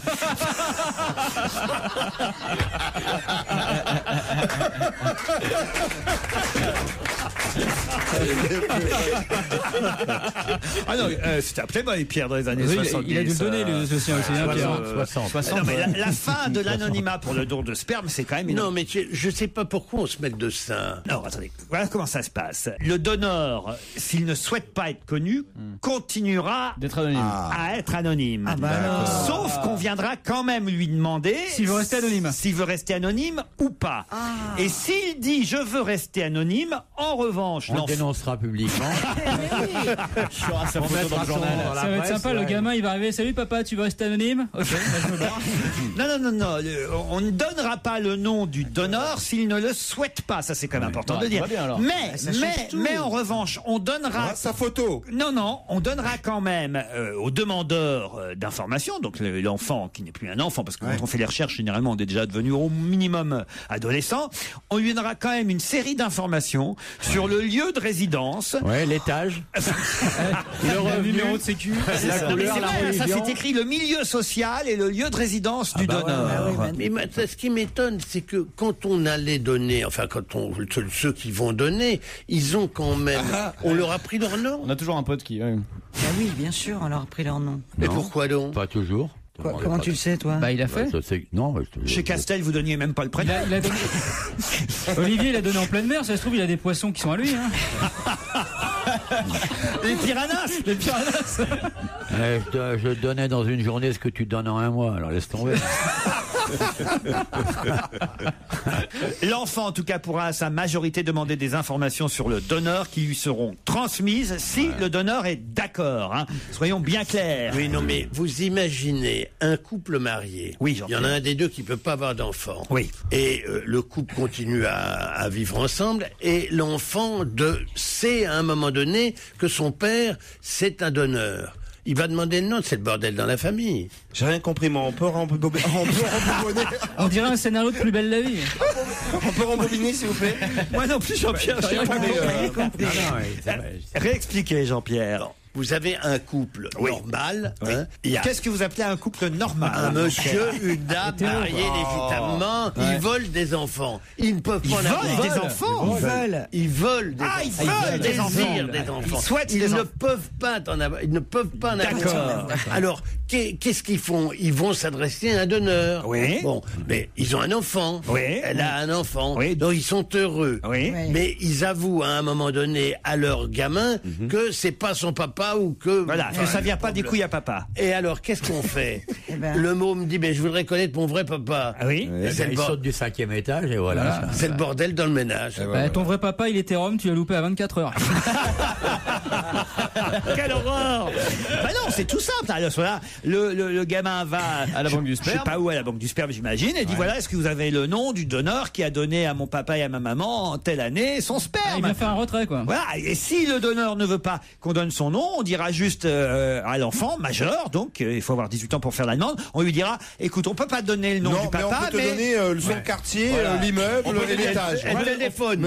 On peut te dire téléphone pendant qu'on y est. non, pas autant de choses, mais on dira voilà. On peut juste te dire qu'il vit sur un bateau Il en Polynésie. Bon, voilà, c'est tout ce qu'on peut dire. Voilà, où il était ouvrier à Marseille, où il était comptable à Romorantin. La belle information, ça intéresse qui ça? Ben si on a envie de savoir d'où on vient, Jean-Pierre. Vous savez, vous. Et en plus, il repart avec une fiole de son père. Un souvenir. C'est comme ça. Il repart avec des frères et sœurs. Non, moi, je peux comprendre ça qu'on a envie de savoir d'où on vient. Bien sûr. Trop ou pas assez, je trouve. C'est horrible. Parfois, il vaut mieux pas savoir. Oui, ou alors les hommes, quand ils font ça, ils pourraient laisser un souvenir, ils pourraient laisser 2-3 poils, un truc comme ça. Oh, quelle horreur. Pour les experts à Miami. Jérôme, vous pensez quoi de ça, vous? Je pense que si on donne un petit peu de renseignements sur le papa, le père Qu'est-ce qui biologique, joue mal? je trouve que c'est je trouve que c'est trop ou pas assez. Et qu'on comprend l'angoisse du gamin qui veut connaître son père biologique et on lui dit je veux t'en donner un tout petit peu, il était à Romorantin et il avait un CSP+. C'est une horreur, faut rien ou tout. Voilà, point. Les parents des Bee Gees vont les reconnaître puisque c'est eux que nous écoutons maintenant avec Staying Alive. Europe 1, on va se gêner. Do, ré, mi, fa, si, liado. Bonjour Serge Liado. Salut Laurent, bonjour et les quel collègues. plaisir quand on sait qu'aujourd'hui vous nous apportez un bêtisier, des lapsus, des dérapages, des lapalissades, des allusions grivoises involontaires, Jean-Pierre. Et quel casting. Tout ça Patrick sélectionné par Serge, oui, parce que vous avez des jolis noms dans votre casting aujourd'hui. Oui, il y a Patrick Poivre d'Arvor, Vincent Parisot, Gérard Holtz, Eric Woerth, Ségolène Royal, et puis une consoeur d'Europe 1, Virginie Salmen. On les écoute. C'est un jeu ou pas? Non, c'est pas un jeu. Il faut juste s'amuser en écoutant les lapsus des uns et des autres. Ils ont été sélectionnés par Serge. Là, nous sommes juste à la sortie de Port-Louis et ce spectacle de désolation, c'est une bananeraie. Il n'y a plus une seule banane vivante. Et des régimes de bananes, comme celui-ci, pas encore parvenus à maturité. Le Tour de France de football, ça démarre aujourd'hui. Le Tour de France de cyclisme, pardon. Nous allons maintenant passer en Belgique, autre grand pays de vélo, dans la très fameuse ville de pute. Je dois avouer que je n'ai jamais vu autant de fils de pute sur le bord de la route. Demain, on rentre en France. C'est pas loin, 58 km 500 contre la montre. Et malheureusement, même si ça tombe le 21 juillet, il y a très peu de chances que nous assistions à un feu d'artifice bleu, vert, noir, rouge. Je m'y perds puisqu'on est en France demain. Et c'est archi faux. On me dit après, vous avez couvert de la fraude fiscale, alors que j'ai lancé toutes les procédures pour au contraire renforcer la fraude fiscale. Juste un mot, c'est vrai que là où c'est dur, c'est pas le même métier que là où c'est pas dur. Et puis dans un instant, ce sera la baisse des fruits, la baisse des fruits de l'été, la baisse des prix des fruits de l'été. Pour les figues, la saison vient de commencer. Elles doivent être bien charnues, souples, avec une queue ferme. On peut même trouver une petite goutte de sève autour de la queue. Et surtout, le doigt doit pouvoir s'enfoncer facilement dans la chair. Alors, on mange aussi des avocats en ce moment, comme dirait Roland Pérez. Pour savoir si les mûrs, il faut presser doucement l'extrémité du fruit, côté queue. Si les doigts s'enfoncent dans l'avocat, On va changer de oui, voilà. On va hein. passer aux légumes, peut-être. Alors, c'est la saison des asperges jusqu'à la fin du mois de juin. Alors, une asperge bien fraîche doit être bien droite, la pointe bien serrée et le talon légèrement humide. D'accord. Je pense qu'on va faire quelques bêtisiers avec ça. Et voilà, il avait prévenu, c'est Jean-Marc Morandini qu'on a reconnu avec Virginie Salmen dans le grand direct de l'info. Alors je crois que le mieux c'est quand même Eric Woerth. Ah, génial. Quel lapsus révélateur. Alors Eric Woerth, il a été extraordinaire.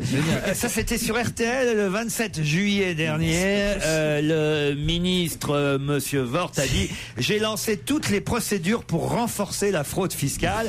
Voilà pourquoi il dit maintenant qu'il a jamais menti. C'est quand même extraordinaire. Hein. Il y en a un que vous n'auriez pas dû mettre, c'est Gérard Holtz, parce que évidemment il le fait exprès quand il dit qu'il a jamais vu autant de fils de pute. Il a eu des soucis d'ailleurs. C'est pas un lapsus, il le fait évidemment bonne vanne. volontairement. Mais le standard a été pris d'assaut. Hein. Ouais, Quand même. En revanche, le premier, ça je dois dire, c'était en 90. Patrick Poivre d'Arvor, qui est donc désolé par le spectacle de la bananeraie qui a été massacré, saccagé. Il dit il n'y a plus une seule banane vivante. Ça quand même, c'est plutôt pas mal, quoi. Il avait pris du punch, du petit punch, parce qu'après, il en a refait. Serge, on vous retrouve demain, même heure, d'accord? Avec plaisir. Bravo en tout cas. Bravo, Dans la presse, aujourd'hui, on parle d'un plombier qui est revenu avec quelque chose qu'il a acheté 7 € en Thaïlande. Un enfant? Hein. Et il n'aurait jamais dû acheter cela, manifestement. Qu'est-ce qu'il a acheté 7 € en Thaïlande, ce plombier, et qui lui vaut aujourd'hui quelques mésaventures. C'est vivant, c'est un petit animal? C'est pas vivant. C'est une contrefaçon, non? Non. Pas un coquillage ou un truc comme ça? Pas une contrefaçon. Qu'est-ce qu'il y a, Christine? Rien. Si Bonaldi sait.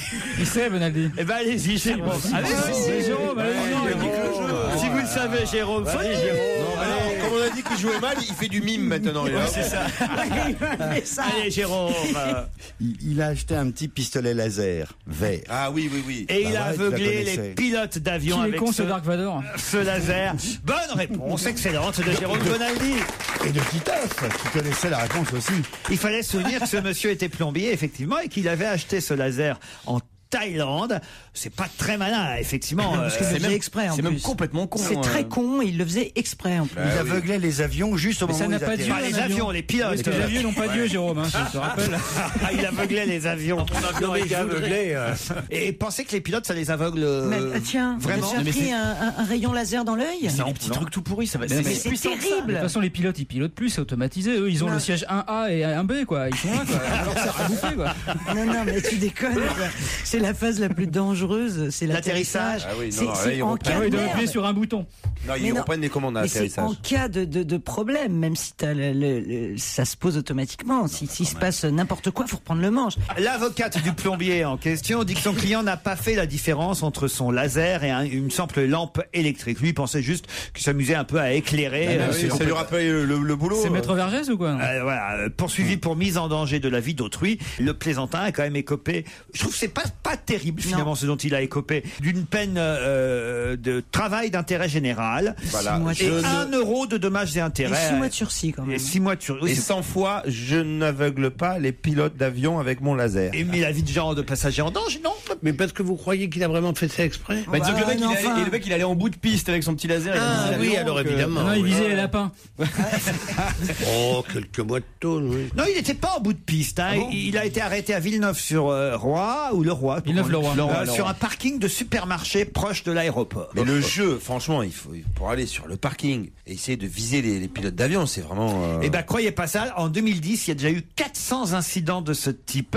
De plus en plus de pilotes sont victimes de plaisantins qui, depuis le sol, s'amusent à viser les cockpits avec des lasers. C'est ce qu'on nous dit aujourd'hui dans le Parisien. C'est inquiétant d'ailleurs. Bon, alors le mec, quand tu fous les pinces, tu lui fais faire de la prison ferme, et les autres, ça va les dissuader. C'est vrai que si c'est juste des heures d'intérêt général. Madame Hortefeux, merci Mais non, mais beaucoup. écoute, arrête tes conneries. Non, mais là, si t'as pas envie de te marier avec ça. Il a seulement 20 ans, c'est un jeune plombier. Je sais pas pourquoi on nous précise qu'il est plombier, parce que il serait pas plombier, que ça changerait pas grand chose à la question. Vous êtes Franchement, je sais pas pour dire, mais je sais pas si un peintre en bâtiment aurait fait ça, tu vois. On se retrouve avec d'autres questions et un deuxième challenge auditeur après les titres de 17h. A tout de suite, Laurent. Il est précisément 17h sur Europe 1. Un nouveau point sur l'actualité avec vous, Céline Kallmann. Les 3 soldats français blessés en Afghanistan la semaine dernière ont bien été touchés par des tirs fratricides. Ils participaient à une opération de fouille d'un village en pleine nuit. Il y a eu incompréhension dans les ordres. Ils ont été blessés par des tirs de canon. 2 sont encore hospitalisés en région parisienne. Le 3e soldat est rentré chez lui. Précision d'Aude Leroy qui reviendra en détail dans la grande édition d'Europe 1 soir à 18h30. L'actualité de ce mercredi, c'est aussi évidemment la rentrée des 850 000 enseignants, une pré-rentrée plutôt morose avec l'entrée en vigueur de la réforme de la formation des profs qui se met en place. Et puis demain, terminer la grasse matinée pour 12 millions d'élèves. Votre enfant rentre au collège, au lycée, vous avez des remarques ou des questions à poser à Luc Châtel. Eh bien, ce sera possible entre 19h30 et 20h dans Europe 1 Soir avec Nicolas Demorand. Vous pouvez composer dès maintenant le 3921 ou vous rendre sur notre site europe1.fr. Autre invité, Manuel Valls, député maire PS d'Evry. Il répondra aux questions de Claude Askolovitch et de Nicolas Demorand à 18h50. Nicolas Sarkozy recadre ses ministres. Il leur a demandé de rester concentrés sur leur travail au service des Français et de ne pas s'occuper du reste. Après le tour de vis sécuritaire du chef de l'État, les réactions au sein même du gouvernement se sont multipliées. Près de 2 ans après avoir été interrompu, le processus de paix au Proche-Orient va reprendre. Benjamin Netanyahou est arrivé il y a quelques instants à la Maison-Blanche. Il dînera en compagnie de Barack Obama et du président de l'autorité palestinienne Mahmoud Abbas. Israël qui a renforcé sa sécurité après l'attaque palestinienne qui a coûté la vie à 4 Israéliens hier en Cisjordanie. Le premier ministre de l'État hébreu a appelé les colons juifs à la retenue. Il avait la lourde tâche de porter la bonne parole après le fiasco des Bleus au Mondial. Zinedine Zidane s'est entraîné ce matin avec l'équipe de France à Clairefontaine, 2 jours avant le premier match des Bleus pour les éliminatoires de l'Euro 2012. Ce sera face à la Biélorussie. Zizou a expliqué aux joueurs de Laurent Blanc que le plus important était de renouer avec la victoire. On construit une équipe à travers la victoire. Laurent Fignon sera inhumé vendredi au cimetière du Père-Lachaise à Paris. Le champion cycliste est décédé hier des suites d'un cancer à l'âge de 50 ans. Un mot du temps prévu pour demain. Encore du soleil, on ne va pas s'en plaindre, et des températures stationnaires. Quelques averses tout de même prévues sur les Pyrénées. 17h03 sur Europe 1. Excellente fin de journée. Dans 1 heure, un nouveau point sur l'actualité avec Maxime Switek dans Europe 1 Soir, présenté par Nicolas Demorand. L'info, elle se poursuit en direct sur europe1.fr. On va se gêner. Laurent Ruquier et toute sa bande. Jusqu'à 18h sur Europe 1. Depuis 15h30, nous sommes ensemble avec Christine Bravo, Olivier de Kersauzon, Jean-Pierre Coff, Florian Gazan, Titoff, Jérôme Bonaldi. Est-ce que Jérémy Michalak est encore... D'ailleurs, même son nom est dans le désordre maintenant. Est-ce qu'il est encore de ce monde, Jérémy Michalak? Ah putain, il vient de me cogner le bras, putain, tu vois, défoncé par... là, il a le bras droit au niveau du bras gauche, là. Accident de travail maintenant, ce truc. Tout ça parce que j'ai dit que je pensais que c'était peut-être mon père et Christine ma mère. Et il a vachement mal pris. Toi, tu l'as bien pris. Hein, il y a quand même des femmes plus désagréables avec qui faire l'amour que Christine Bravo. C'est les résultats qui c'est bien ce que c'est le résultat qui est offensant.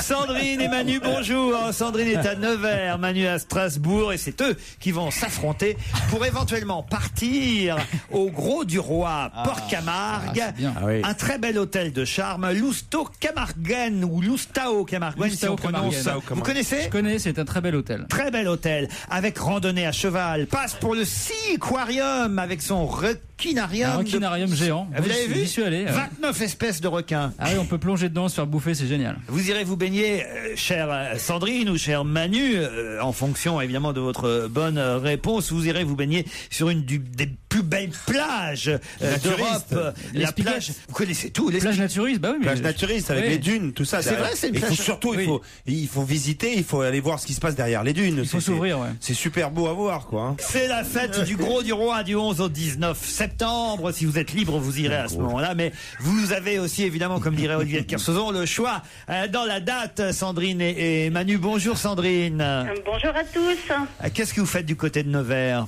Eh bien, écoutez, je suis femme au foyer et heureuse de l'être. Parfait. C'est-à-dire vous occupez de votre petit mari?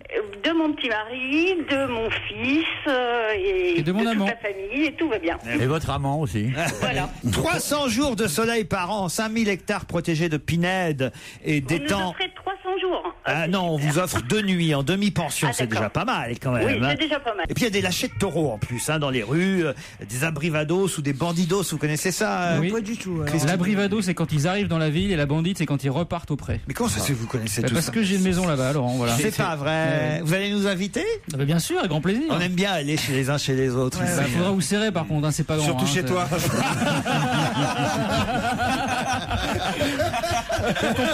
On peut mettre ma maison dans la vôtre, Laurent. On adore ça, Laurent. C'est chacun son tour, surtout le tien, quoi. Jean-Pierre n'a pas encore voulu venir chez moi. Ça fait des années que je l'invite. Et évidemment, j'aurais aimé montrer moi aussi mon potager à Jean-Pierre, mes animaux, les champignons. Et il a prétexté, je sais pas, un truc. Un jour, il m'a dit non, je ne peux plus venir. La veille pour le lendemain, qu'il m'a annulé. Je vous jure. C'est vrai, Jean-Pierre. Mais il y avait une raison. Oui, t'avais invité Paul Vermus le même jour, je crois. Non, on avait invité des gens charmants, des amis de Jean-Pierre. Tout à fait. J'avais fait des trucs bien, personne d'entre vous, des trucs. Si Philippe Gueluc a été invité le même jour. Voilà. Total, tout le monde a un week-end avec des gondesses alors. En tout cas, tout le monde a annulé du coup. Je me suis retrouvé tout seul avec mon gigot et mon chien. Non, franchement, pourquoi tout le monde a annulé? Parce que Jean-Pierre a appelé les autres en disant je suis malade, j'y vais pas, faut pas y aller non plus. C'est dégueulasse ce que vous m'avez fait, Jean-Pierre, je vous le dis. Ça va s'arrêter bientôt cette histoire parce que chaque fois que je viens vous voir, vous me racontez encore la même histoire. J'y suis pour rien. Mais j'ai hâte que vous veniez me voir. Eh ben demain. Parce que vous me dites toujours, vous n'avez pas encore cuisiné pour moi, je vous ferai des bonnes pâtes. Oui, mais c'est les pâtes qui m'inquiètent un peu. Non, Christine, vous êtes déjà venu manger chez moi. Ah non, mais en termes de micro-ondes, il a le dernier modèle alors. Il est super équipé. Non, c'est pas vrai. Je vous jure, Christine, on mange bien. Il a un livre de recettes de pâtes et tout. De Jamie, Jamie Oliver. Ah ouais, c'est super. C'est super chez lui. Il a une baignoire, on dirait une piscine, et la piscine, on dirait la mer. Vous êtes toujours là, Sandrine et Manu? Tout à fait. Voilà, peut-être bientôt je offrirai des week-ends chez moi avec Jean-Pierre Coff. Ah oui, ça serait une bonne idée. Ça vous plairait, Sandrine et Manu? Oui. Oui. Et Manu, quel enthousiasme. Manu est inquiet visiblement. Manu a raccroché. Moi, je vous écoute. Faut dire que vous êtes à Strasbourg, Manu. C'est loin. Manu fait quoi à Strasbourg? Je fais comme Sandrine, je donne le sein à mon fils. C'est vrai, vous êtes père au foyer? Par la contrainte, mais j'aimerais bien sortir de la chômitude. Et puis, vous êtes poleur, donc. Et vous cherchez un job dans quel domaine? Dans le commercial, si possible dans le matériel médical ou dans l'ascenseur. Bon, écoutez, c'est pas pareil. Hein. Ça n'a rien à voir, Manu, on est bien conscient. C'est pas mal comme étude, faire médecine et réparateur d'ascenseur, c'est pas mal. Dans le commerce. Écoutez, si quelqu'un nous entend du côté de Strasbourg, qu'il n'hésite pas évidemment à faire. Moi j'hésite entre électricien et proctologue, je sais pas bien. Et faire ses propositions. Vous êtes resté dans le noir de toute façon.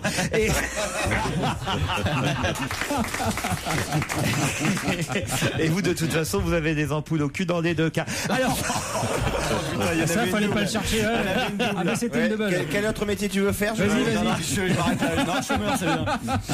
Sandrine, Manu, pour gagner ce formidable séjour au Gros du Roi à l'hôtel Oustao Camarguen, il faut répondre à cette question avant tous ceux qui m'entourent. Ils vont vous laisser quand même 5 à 10 secondes d'avance, mais je suis pas certain qu'ils aient la réponse là, parce que j'ai trouvé cette question, autant vous dire, dans l'Express qui vient juste de paraître, et je suis pas certain. Donc Bonaldi l'a pas encore. Je suis pas certain qu'il l'ait lu, donc ça vous laisse une chance. Qu'est-ce qui va démarrer en septembre en Chine? Voilà la question. Alors, Ça va durer longtemps?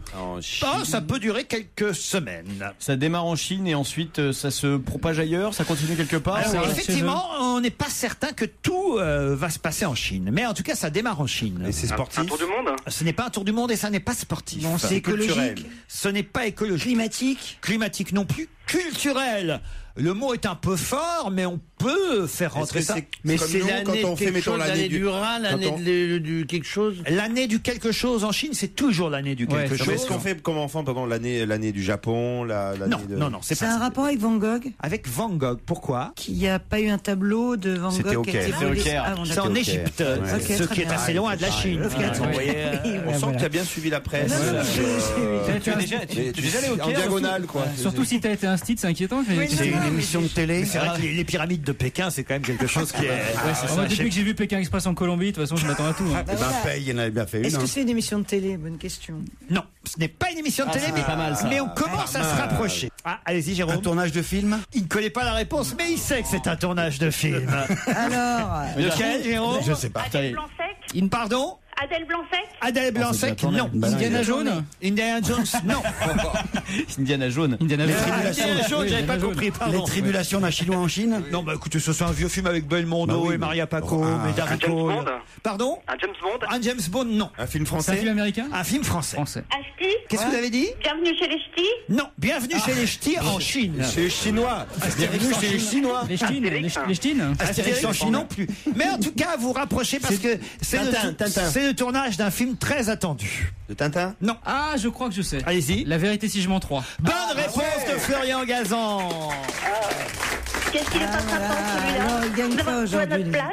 Qu'est-ce que vous dites, Sandrine? Je dis qu'est-ce qu'il est pas sympa d'avoir trouvé notre place? Surtout que j'ai une maison là-bas, je suis vraiment un con. En vacances. José Garcia, Gilbert Melki, Richard Anconina, Vincent Elbaz, mais aussi Léa Drucker et Cyril Hanouna sont à l'affiche. Ah tiens, il n'est pas dans la liste, Bruno Solo. Si, Bruno Solo. Horatica, Amira Kazar sont à l'affiche du numéro 3 déjà de La Vérité si je mens, dont le tournage va commencer en Chine en septembre prochain. Désolé, hein, Sandrine et Manu. Pour la prochaine fois. Là, on vous a laissé du temps. Hein. Vous aviez Là, vous avez eu 3 jours là. vos chances quand même. Pas de gagnant aujourd'hui, ce sera pour demain. On vous applaudit quand même tous les deux. Une info, une enquête, un défi. C'est le challenge Vermus. Le retour de Paul Vermus avec, on l'espère, les réponses à nos questions. Alors, commençons peut-être par le plus simple. Sur iTélé, nous sommes plusieurs à avoir remarqué, en tout cas Titoff et moi, une jeune et ravissante journaliste, plus que ravissante, canonissime même, on peut dire. Oui, et puis c'est pas dans les canons de ah non, elle est habituels piquante. de télé. Elle est, non pas qu'elle se rase pas, mais elle est très jolie, je dois dire. Elle est, alors, sauf qu'elle présente le journal de iTélé, journal décalé et l'annonce des titres des autres informations avec un ton un peu faux. Alors on se demande si elle le fait exprès ou c'est de la famille de Bonaldi. Ou est-ce qu'elle parle vraiment faux? En fait, vous allez comprendre. Anne-Solène Hatt est une gamine, elle a 25 ans. Elle a remplacé d'ailleurs la jolie Céline Bosquet, qui est la compagne de Bruel. Elle a pris des cours de théâtre chez Jean-Laurent Cochet. Ah bah ça se sent. Tu fais une bonne publicité.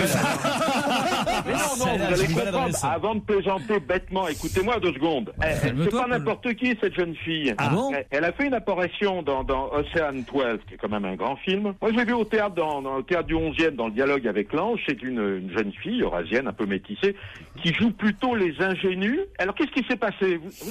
Elle a passé le casting de Miss Météo pour Canal. Ah oui? Elle est arrivée 2e ou 3e. Très jolie la Miss Météo de Canal d'ailleurs au passage. Ah oui, la canadienne est très belle. Elle est drôle. Enfin, c'est pas le propos, hein. Et elle est arrivée 2e. Dites, on fait ce qu'on veut, on dit ce qu'on veut, Vermus. Oui, je suis d'accord, mais enfin là, il faut quand même que vous m'écoutiez pour que vous compreniez que j'ai une bonne réponse. Non mais attendez, c'est vrai qu'on lui parle n'importe comment, c'est quand même un grand reporter quoi. Il voyage tout le temps, il va être de la cuisine au salon. Là, il a été sur Internet. Il a été sur Internet quand même. Sur Internet, c'est quand même un grand reporter, merde. En plus, il nous fait croire qu'il l'a vu au théâtre. Non, faut pas nous raconter n'importe quoi. Vous avez lu qu'elle avait joué au théâtre, mais vous l'avez jamais vu au théâtre. Ouais, vous avez raison. Quel escroc. En revanche, elle a passé le casting pour Miss Météo de Canal, elle est arrivée dans les premières, et puis finalement, on lui a dit, il y a une place pour vous à iTélé, on veut une comédienne. Alors Pierre Friedenreich, qui avait déjà d'ailleurs repéré jadis à Eurosport quand il en était le directeur, Estelle Denis, a trouvé que cette jeune fille pouvait présenter un journal décalé avec une voix décalée. Ça marche si bien qu'on va lui proposer la chronique web qu'elle s'apprête à prendre. Wow. Alors là, il y a un tournant dans sa carrière, c'est-à-dire... J'ai bien aimé le wow de Florian Gazan. Alors je vous signale, ça va vite pour elle. Ça sent la météo dans 6 mois. Faut pas brûler les étapes comme ça. Bon, alors, il y a un tournant dans sa carrière où elle devient journaliste, où elle devient comédienne. Mais là, on sent qu'elle hésite entre les deux, oui. Je vous signale quand même qu'elle est célibataire. Hein. Voilà l'information intéressante. Paul. Commence par ça la prochaine fois. Bon, écoutez, là, vraiment, vous avez fait du bon boulot, Paul. Autant vous dire. Il y a une petite journaliste aussi, brune, là, qui était sur LCI, que tu avais reçu. Erika Moulet. Erika Moulet, je crois qu'elle a eu son bébé, Erika, et elle va revenir. On l'espère, évidemment, mais Erika, elle était douée. Elles sont jolies, les journalistes. Nous, on a Christine Bravo qui se mouche dans le micro, et c'est évidemment tout autre chose comme style. Vachement sexy. Elle est tellement jolie qu'on lui pardonne. Excuse-moi, Christine, j'ai vous pas êtes réussi avec mon cul, moi. Qu'est-ce qu'elle a dit là? Elle a pas réussi avec son cul, voilà ce qu'elle a dit. Ah ouais, c'est encore plus Et pourtant, chic, c'est pas faute d'avoir essayé. Figure-toi qu'on m'a pas proposé. Alors, on avait une autre question, ça concernait les taxis parisiens. Paul, la nouvelle signalétique, vert, c'est libre, rouge, c'est occupé, mais ils sont pas nombreux à avouer les taxis qui, pour l'instant, ont mis ce petit dispositif sur leur toit. Déjà, une petite info que vous n'avez pas, c'est Christine Lagarde, qui est à l'origine de cette initiative, qui a été lancée en mars 2009, ça prend un temps fou avec les organisations professionnelles. C'est très très long à mettre en place, car ces luminaires doivent être homologués par le laboratoire national d'essai. Alors, ce jour, il y en a à peine une centaine d'équipés. Hein. Sans J'en ai taxi. pris un taxi Momo, j'ai pris. Et précisons, Laurent, que ça coûte cher quand même. Ah, pour les taxis Alors, parisiens, c'est eux qui doivent payer le changement. bien sûr que c'est eux qui doivent payer. Alors, Eric Woerth leur fait des prix. Hein. Et moi, je suis au courant, Alors, j'ai pris un d'autre taxi part- très sympa avec ça. Et il y a même le compteur, maintenant, ils peuvent le mettre sur le rétroviseur en électronique. Ah, ça, Taxi j'avais Momo, déjà c'est vu ça à super l'étranger. taxi. Ah, ouais. Alors, je vous signale que c'est le ministre de l'Intérieur, Brice Hortefeux, qui va imposer aux 50 000 taxis de s'équiper, mais avant le 1er janvier 2012. Alors bon, quand je dis que le dispositif est long à mettre en place, c'est qu'il faut rendre compatible cette technologie avec les compteurs de taxi et qu'il faut se protéger par un système sécurisé parce qu'il y a ces luminaires, eh bien ça gêne tous ces faux taxis. Ouais, il faut pas que ces luminaires puissent être volés et utilisés par les faux taxis qu'on voit à Roissy et à Orly. Ah oui. Mais pourquoi, vous comprenez un peu ce que je suis en train de vous rien, expliquer? je comprends rien. Mais C'est pas pourquoi très Brice clair. Hortefeux, ils veulent envoyer les gens chez eux en taxi maintenant, plus en avion? Bon. En fait, ce que je voudrais vous dire, c'est que si c'est si long pour s'équiper, c'est qu'il n'y a que 4 entreprises en France à proposer ce type de matériel. Ah, très bien. Et il faut se protéger par un système sécurisé, sinon ils seront volés, ces luminaires. Évidemment. Hein, Est-ce vous qu'on savez continuera à voir Alors, les qu'est-ce- petites lampes Qu'est-ce qui va se passer? Je vous le dis, moi. Oui, Bonaldi avait une question. Pardon, Paul. Est-ce qu'on continuera encore à avoir les petites lampes en dessous qui indiquent si on a un tarif A, B ou C? En gros, si le mec il est en train de vous truander. Laissez-moi 24 heures pour répondre à cette question inintéressante. Hein. La couleur. La couleur noire, c'est vrai. On peut pas l'imposer de force. En tous les cas, je peux vous dire que ça fait pas l'unanimité. Mais il D'abord, paraît le que noir, de plus en plus de nouveaux taxis achètent exprès maintenant une voiture noire. Ouais, ils seront pas noirs parce que d'abord, c'est un nombre de taxis préféreraient, quitte à avoir une couleur commune, le bleu ciel. Ah. Il y en a même d'autres qui militent pour le jaune comme à New York. Alors là, pour l'histoire du noir, je peux vous dire que c'est loin d'être réglé. En vérité, ce qui va se passer, les taxis, ils changent de voiture tous les 3 ans. Quand ils changeront de voiture, ils s'équiperont avec le matériel. Et à eux de choisir la couleur. On peut pas l'imposer. Hein. Le remaniement maintenant, Paul. Là, on veut savoir si François Fillon va rester ou pas à Matignon. Alors, Bon, vous alors avez prenez des des tuyaux notes. Hein. Oui, on prend alors des notes. déjà, je peux vous dire que le remaniement ministériel qui devait avoir lieu fin octobre pourrait être avancé la dernière semaine de septembre, une fois que la loi sur les réformes des retraites soit votée, quoi. Hein. Bon, fin septembre. On va pas le faire avant. Hein. Bon, alors, avec ou sans Fillon? D'abord, je vous dire que les têtes vont tomber. Ah. La liste est loin d'être close. Alors, Bockel, Kouchner, Morin. Il aurait dû démissionner. Morin? Ben oui. Et Kouchner aussi? Bien sûr. Bachelot devrait partir. Devedjian, ministre de la Relance, devrait partir. Valérie Létard, Hubert Falco, tout ça Dites-nous devrait ceux qui partir. restent alors, parce que là, j'ai l'impression que... Alors maintenant, je peux vous affirmer que Fillon reste à Matignon. Pourquoi Non, Fillon reste à Matignon. Parce que Fillon à Matignon, c'est reste plus à possible. Matignon. Pourquoi? Premièrement, il a de bons sondages. Deuxièmement, il est respecté par la majorité. Troisièmement, personne ne s'impose pour le remplacer, ni Mam, ni Borloo, ni Luc Châtel. Luc Châtel, c'est ministre de l'Éducation nationale, ni Bruno Le Maire, c'est ministre de l'Agriculture. Barouin est encore beaucoup trop jeune. En fait, le président le président Sarkozy, il faut être honnête, n'a pas Et arrêté toi, ses choix définitifs. Hein. Toi, Premier ministre. Moi, vous aurez des surprises un jour. Alors, c'est pas la peine de plaisanter, sinon ça vous Prends coûtera ton cher. temps. Hein, prends ton temps. On est pas pressé. Alors, pour succéder à Bernard Kouchner, beaucoup parlent d'Alain Juppé, mais Alain Juppé, il imposera ses conditions. Et on parle aussi du secrétaire général de l'Élysée, Claude Guéant. Ils sont deux sur le job. Et Xavier Bertrand, alors il va rester à l'UMP. Xavier Bertrand devrait quitter l'UMP Non, il va au PS. pour reprendre un super ministère du Travail. Et Éric Besson, il reste ou pas? À mon avis, il ne devrait pas rester pour être remplacé par le sénateur Gérard Longuet. Et Jean-Louis Borloo? Alors, il reste avec son super ministère, bien sûr. Je peux vous dire que Pierre Lelouch, qui est aux affaires européennes, pourrait remplacer Morin à la Défense. Ouais. Je peux vous dire que, bon, les poids lourds du gouvernement, MAM reste à la justice, Hortefeux reste à l'intérieur. Je peux vous dire que, normalement, peut-être NKM, Nathalie Kosciusko-Morizet, pourrait remplacer Bachelot à la santé. Oui. Parmi les nouvelles têtes, David Douillet, non pas au sport, mais à la jeunesse. Ouais, d'accord. Et Valérie Pécresse? Alors Valérie Pécresse, elle est très bien vue. Alors ça devrait pas bouger. Ça devrait pas bouger. Elle a bien, j'ai trouvé qu'elle avait bien rajeuni pendant les vacances, Valérie Pécresse. Bon, vous pensez qu'elle a fait un petit lifting? Écoutez, regardez bien les images. Je trouve qu'elle a vraiment, elle a pris un coup de jeune incroyable, Valérie Pécresse. On la prendrait pour les étudiantes dont elle s'occupe. C'est assez étonnant. Mais elle va rester, Valérie Pécresse. Bien sûr. Alors je peux vous dire que Frédéric Mitterrand sera épaulé par un secrétaire d'État à la communication, ce qui ne devrait pas lui faire trop plaisir. Hein. Ah oui. Ouais. Promotion pour Hervé Novelli, qui a été secrétaire d'État au tourisme, il passe ministre. Oui, alors écoutez, ne nous parlez pas de ceux qu'on connaît pas, on s'en fout. Bon, enfin, vous les connaissez pas, vous êtes quasiment journaliste dans votre tête, vous, bien que vous soyez. Ouais, mais là, le artiste, quasiment reprend le dessus, là. Voilà, exactement. Oui, mais Novelli passe à quoi? Eh ben non, il reste. Il était secrétaire d'État, il passe ministre. Ah oui, d'accord. Bon. C'est pas mal. On vous remercie, Elisabeth Tessier, pour... C'est pas mal. On est sûr de rien, mais c'est pas mal. Après Tété et le bal des boulets, je vous signale que nous devrons tous ensemble, moi je sais, mais deviner qui se cache dans la loge d'honneur, car notre invité est arrivé. À tout de suite. Europe 1, on va se gêner. Un invité à découvrir. C'est la loge d'honneur. Jean-Pierre Coff, je suis obligé de vous expliquer comment ça se passe. C'est votre première fois. Chez nous, c'est comme... J'ai été invité d'honneur. Ah oui, c'est vrai. Oui, bien sûr. Eh oui, votre voix était déformée. Salut, c'est Jean-Pierre Coff. Eh ben là, pareil, la voix de l'invité est déformée. Vous savez tout. Donc, Jean-Pierre, à vous de poser des questions. Bonjour, invité. Bonjour. Vous êtes un garçon? Oui. On vous reconnaît dans la rue? Non. Quand même, j'imagine qu'il y a quand même des personnes qui vous reconnaissent dans la rue, là. Oui, quand vous rentrez chez vous le soir, par exemple. Vous pêchez par modestie, là. Oui. Est-ce que vous reconnaissez les gens dans la rue? Parce que sinon, je pensais à Gilbert Montagnier. Mais... Ceux qui vous reconnaissent, c'est parce qu'ils lisent la presse People? Non. Est-ce que vous êtes écrivain? Non. Est-ce que vous faites de la télé? Oui. C'est arrivé. Vous faites de la télé, on vous c'est reconnaît arrivé, pas, ça c'est arrive chiant. pas mal. Non, mais c'est pas un animateur télé. Voilà. Bah, vous il est êtes invité quand vous allez à la télé, vous êtes invité? Oui. Vous faites de la musique? Non. Du cinéma? Du théâtre? Oui. Voilà, on a un comédien de théâtre. Bravo, il a on pas dit qu'il avance. était comédien. Et vous êtes plutôt boulevard ou TNP? Plutôt boulevard. Plutôt boulevard. Plutôt drôle, quoi. Oui. Vous avez eu un Molière? Oui. Oui. Il a eu un Molière. Bravo, bonne question, Florian c'est un Gazan. bon alors comédien. Et un indice? Non, Est-ce pas. que vous avez joué dans des séries à la télévision? Oui. Bravo, Joujou. Voilà, ça c'est un bon indice. Voilà pourquoi on a vu Sur TF1 souvent notre invité à la télévision. C'est parce que c'est un comédien qu'on voit dans des séries ou des feuilletons. Sur TF1? Oui. Oui, rôle principal. Et un truc Ah, de donc c'est Mimimati parce que c'est sa vraie voix en fait. un truc de KPDP dans le genre? Non, mais on l'a vu sur TF1, on l'a vu sur France 2, parfois sur M6. Enfin voilà, il a joué dans de nombreux feuilletons. Vous avez déjà eu le rôle principal d'un de ces feuilletons? Oui. Et Flic? Vous étiez flic? Oui. Flic sur TF1? Non. Sur France 2? Sur TF1, vous avez l'accent pied noir un Flic peu? sur France 2? Je peux le prendre, mais non. Vous avez été pas homme d'affaires quand vous étiez petit, dans le genre Bernard Tapie? Non. Vous avez Non, pas, mais été- Flic vous sur avez pas France été 2. un stit à la télé? Et les pièces de théâtre, c'est plutôt Ma femme est folle, des trucs comme ça? Non. Non, pas quand même.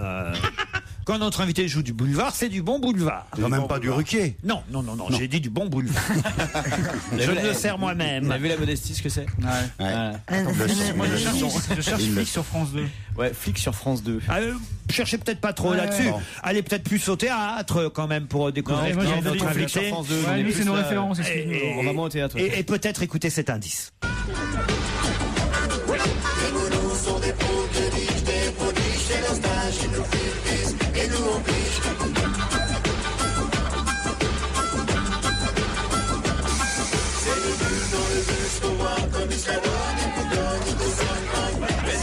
Ça n'a n'a pas l'air d'aider beaucoup mes camarades. C'est une chanson sur une colonie de vacances. On comprend rien de ce qu'ils disent en plus. Si, il dit les monos, les colos dans le bus, machin et tout. C'est ça l'indice, c'est les colonies je de vais pas vous vacances. dire en plus. Est-ce que vous avez joué dans le film Les Monos? Le film, je ne savais pas qu'il y avait un film, mais oui. Les monos, personne ne savait. Ah non, il y a une série qui s'appelle Les beaux Monos. jours. Les monos, je sais pas. Non, mais On il y avait- te laisse tout seul, Joujou, là. Tu te.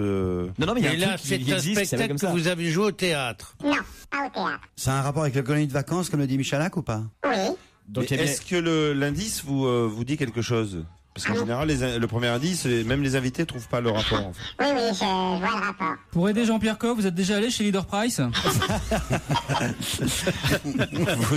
Vous avez été moniteur de colonie? Non.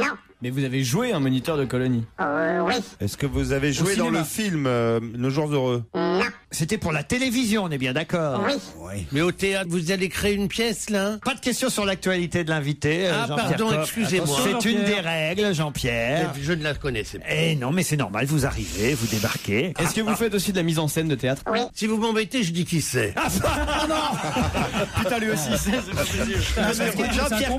Jean-Pierre Coff, pour tout vous dire. Alors lui, là, on va quand même le dire à nos auditeurs. Jean-Pierre Coff sait qui est notre invité parce que il l'a croisé hier et sans le faire exprès, l'invité a fait on se voit demain. Oh, oups. Oh le fond. Voilà. Eh ben, Jean-Pierre, tu joues mieux que Jérôme. Alors, tu l'as croisé hier où? Ah bah non. On ne trouve pas avec l'invité. Les questions, c'est pas à Jean-Pierre Coff qu'on les pose, c'est à notre invité et ce sera après quelques pubs. Europe 1, on va se gêner. Un invité caché dans une loge. C'est le moment de la loge d'honneur. Un petit résumé à propos de notre invité. On l'a vu à la télévision, dans différentes séries, téléfilms ou feuilletons. Il est aussi comédien de théâtre. Jean-Pierre Coff l'a croisé hier. Je sais pas si c'est un indice. Non, mais c'est un merveilleux comédien. Ça, on n'en dit pas plus. Olivier de Kersauzon est à ses côtés. Il va vous décrire physiquement notre invité. Olivier. Ouais, je viens d'arriver à ses côtés parce que j'étais dans vos embouteillages. Et alors? Bon, ben oui, je suis à côté. Alors, je le connais pas, je sais pas qui c'est. Ça, c'est drôle. Il a des baskets rouges, un jean propre, un t-shirt, qui devrait passer à la machine quand même. Il a une bonne tête, il a l'air intelligent. Ouais. Basket rouge, je veux dire qu'il est jeune? Pas trop, hein. C'est pas un perdreau de l'année. Non, il a une petite barbe d'enseignant. Ah ouais. Mais oui, je sais pas, il a pas l'air vraiment méchant. Il a des lunettes? Il fait 1 mètre, combien? Attends, mets-le bout. Il fait 1m32, 30. Il a des lunettes, demande Florian Gazan. Non, il les a pas sur lui, là. Bon. Est-ce que Il a un vous regard bizarre, il a un regard vachement bizarre. Ouais, je peux peut-être savoir qui c'est. Allez-y, Christine. C'est le regard de son père. Ah, donc vous savez qui c'est, vous l'avez reconnu. Non, mais j'ai compris. Alors, Ah, c'est le fils de quelqu'un? J'ai été éduqué par Vermuls, alors le don de l'enquête, je l'ai. Christine aurait une idée. Non, mais c'est trop tard, là. Non. Vous avez écrit un livre récemment? Non. Est-ce que vous faites aussi du one-man show? Non. Un indice supplémentaire pour vous. Ressemble à son.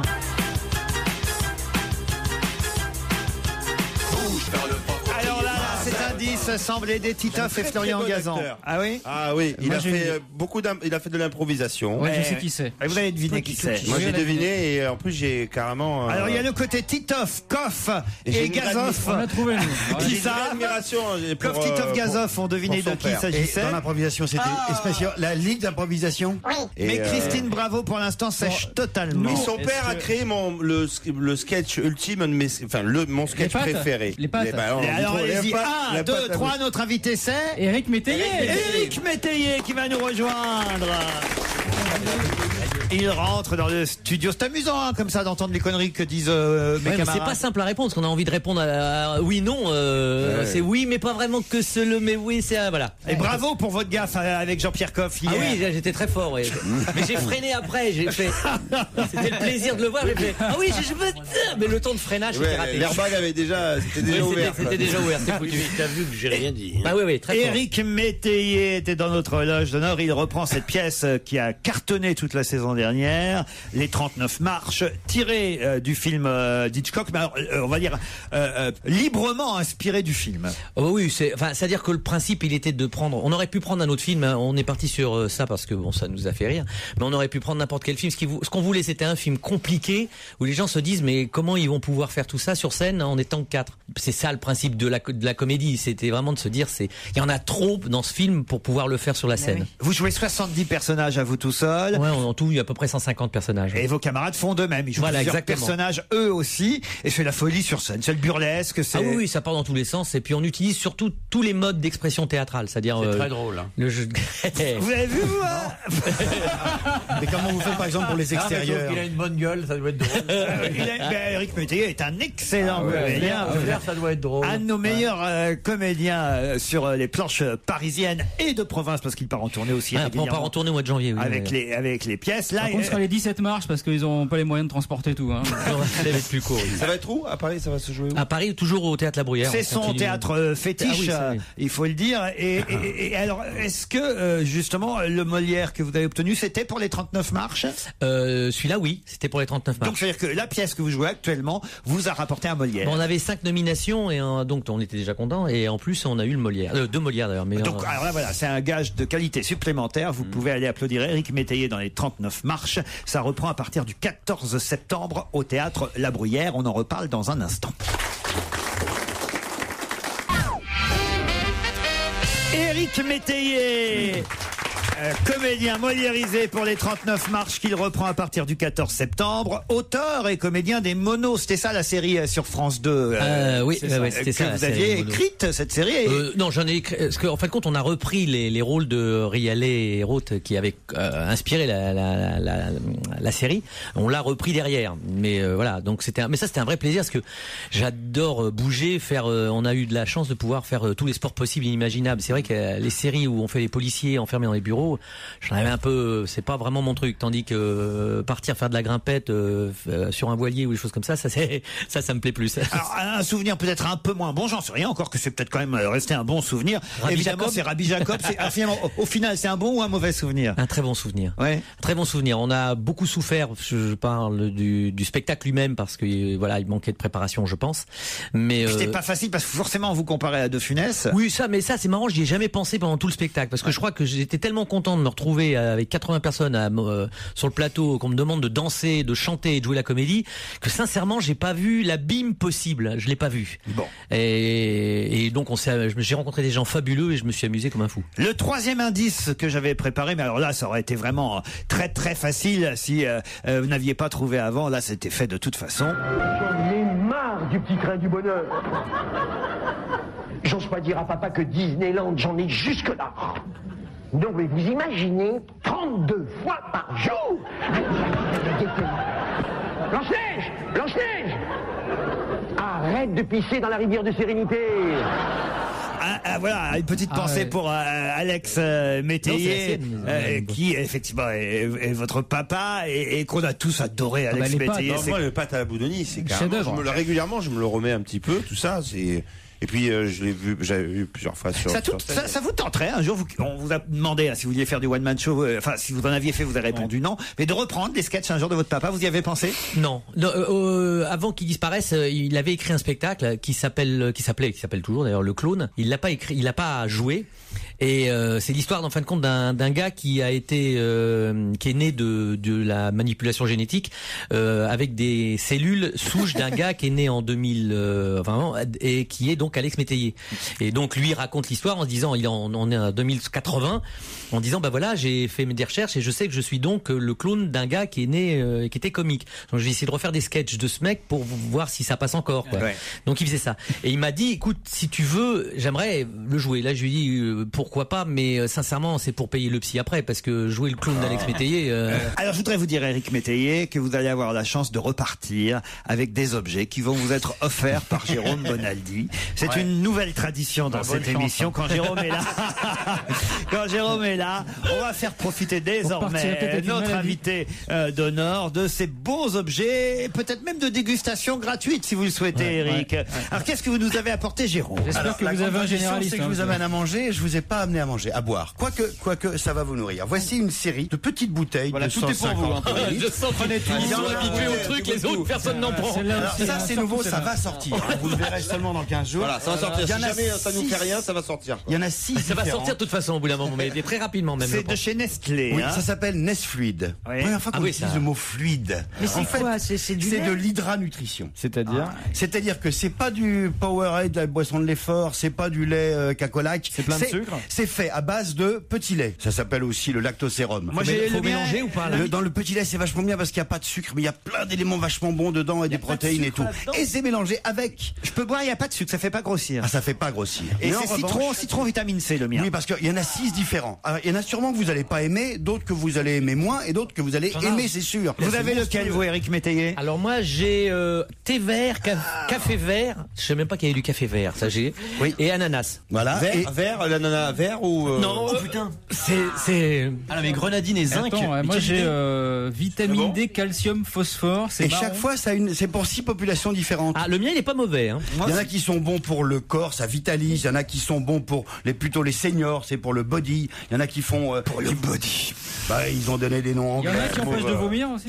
Alors c'est marrant le côté je connais pas donc j'aime pas. Ah non, c'est pas ça, Ah, mais non, Non, pas du non, tout. Ça, celui-là, sincèrement, body il est pas mauvais. Hein. Body ça va. Merci. Non, mais bon, Merci. celui-là, Body. rayonne. C'est quoi rayonne? Vous en avez. Rayonne, c'est polyphénol, vitamine C, bien connu pour le côté antioxydant, et c'est aux fruits rouges. Et ça sent vraiment bon les fruits rouges. Moi, c'est pas mauvais. Citron, vitamine C. L'avis de l'invité, c'est ce qui compte. Très sincèrement, body c'était bon. Maintenant, j'ai senti l'autre. Là, faut vraiment. Ah bah ça, c'était pas body, c'était. Ah non, c'était pas du body ça. renforce. Et Jean-Pierre, qu'est-ce qu'il en pense? Moi, je pense que ça, c'est un produit nouveau. Oui. Il ne devrait pas y avoir d'arômes synthétiques dedans. Et Il devrait y avoir des arômes naturels.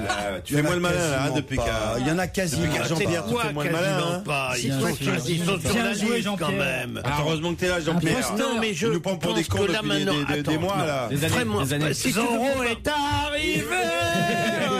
Si tu veux qu'on parle sérieusement, actuellement, dans l'alimentation, la tendance, même dans la grande distribution, c'est de supprimer les épaississants, les améliorants, les arômes et toutes ces conneries-là. Alors vous le remettez dans votre culotte, votre On fait nest du fluide. naturel. Vous C'est verrez, tout. ça fera un tabac. On va les offrir à Éric Métayer.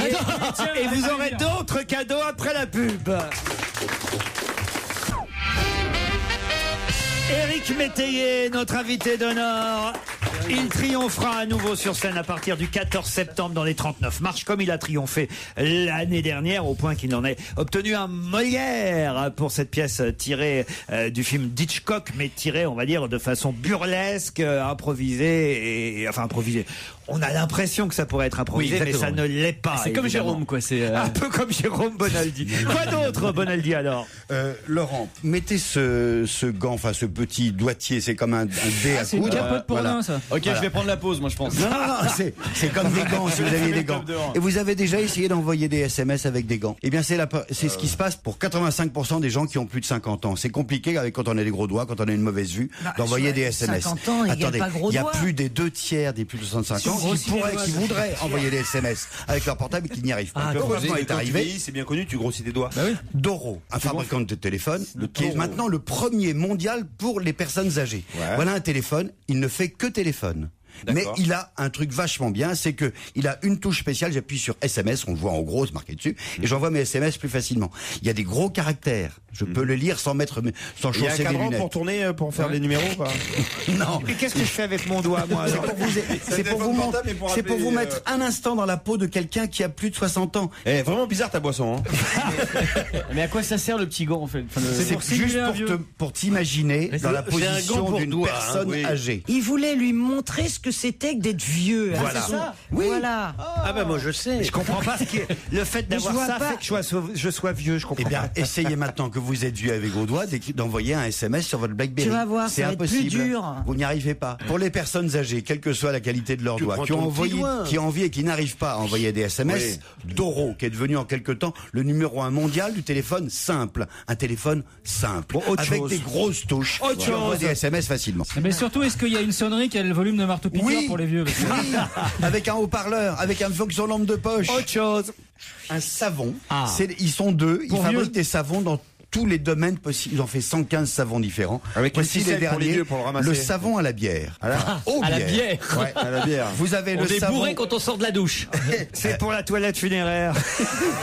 Vous avez le savon à la 1664. Non, sans déconner. Le savon à la Guinness. Le savon à la Guinness, ça, Tuborg. c'est pas mal ça. Alors, bon, hein. vous sentirez pas la Ça bière. sent la après. Guinness ou pas? Non, c'est une odeur très particulière qu'on ne retrouve nulle part ailleurs. Mais la levure de bière, elle est plutôt bonne pour la santé et pour la peau. Donc en gros, c'est parfumé. Et on peut le demandé sans mousse? Oui. Non, ils ont mis pas mal de tension active. Et si tu te laves tous les jours, tu grossis pas trop avec? Non. C'est marqué où C'est la marrant, bière, c'est là rigolo. Quel intérêt ça a, le savon à la bière? Ça fait une C'est rubrique. rigolo, ça fait un cadeau de rien, ça coûte Oui, 10 mais alors moi, euros. par exemple, la bière, ça me fait péter. Je suis désolé de. Vous allez d'être- péter des bulles de savon, j'en peux Alors dire. qu'est-ce Voilà. que je vais faire avec ça? Ça va pas Il n'y a, enlever pas mes affaires. y a pas un savon au pastis? Moi, j'aime bien la bière, mais ça me fait péter. Offrez les savons à notre invité, parce que... Hein? Ça veut dire qu'on c'est ça, ouais, on se fait repérer quoi. Quand on sort de la douche, t'as encore bu quoi. Dernière chose. Ça, c'est un bloc-porte. Un bloc-porte pas tout à fait comme les autres. Il y a deux piles à l'intérieur, deux petites lampes LED. Ça marche pendant 6 mois d'affilée sans qu'on soit besoin de changer les piles. Et chaque fois que vous rentrez dans une pièce, chaque fois que vous le cognez un petit peu, ça s'éclaire. Et ça fait une sorte de lumière de veilleuse. C'est tout bête. Quitte à avoir un bloc-porte, autant avoir un bloc-porte qui sert à quelque chose. Mais c'est très con, il vaudrait mieux que ça soit allumé avant qu'on se tape dedans, quoi, pour pas qu'on ait Non, mal. tu rentres dans la pièce, il y a une vibration, hop, ça s'allume. Ah oui, d'accord. Donc au moment où tu rentres, au moment où tu bloques la porte, pouf, ça s'allume. Les enfants, ils ont pas peur. Ah, ça les fait paris qui veilleuse. rentrent le Pour les soir et enfants, qui veulent pas très allumer la lumière, hop, ça fait une petite... Donnez, offrez, Voilà. Eric ça va, Métayer. ça. C'est tout bête, mais personne n'avait pensé à améliorer le bloc-porte. bien, La tu peux preuve du génie humain, c'est que on voit un vieux produit, mais vieux comme le monde. On le réinvente. Jean-Pierre Coff a l'air consterné. Bah, si hein, on par- voit un vieux Non, produit. non, qu'on non, a- non, mais. Cadeau. Bah, un vieux produit qu'on C'est améliore pas- s'appelle Ah de oui, c'est un chirurgie bloc-porte. esthétique. C'est hein, pas euh, indispensable, mais c'est les petites choses qui améliorent Oui, l'ordinaire. oui, je suis d'accord avec Ça résout pas la fin Un du monde. bloc-porte, c'est une invention de Philippe Val ou de Jean Lucas? Eric Métayer était notre invité d'honneur. Vous repartez avec des cadeaux, Eric. bloc-porte et de la bière. Tiens, regarde, on va te filer Christine aussi. Vous allez pouvoir emmener et emporter tout ça au Théâtre La Bruyère, où vous jouez à partir du 14 septembre les 39 marches. Pas besoin d'en dire plus sur cette pièce, puisque déjà vous dire que Eric Métayer a obtenu un Molière pour sa prestation dans cette pièce. C'est pas pour ma prestation, hein, c'est le même, c'est un Molière que je préfère encore d'ailleurs parce que c'est le Molière de la meilleure pièce comique. Merci Eric Métayer. À demain, 15h30. Je vous laisse en compagnie de Nicolas Demorand.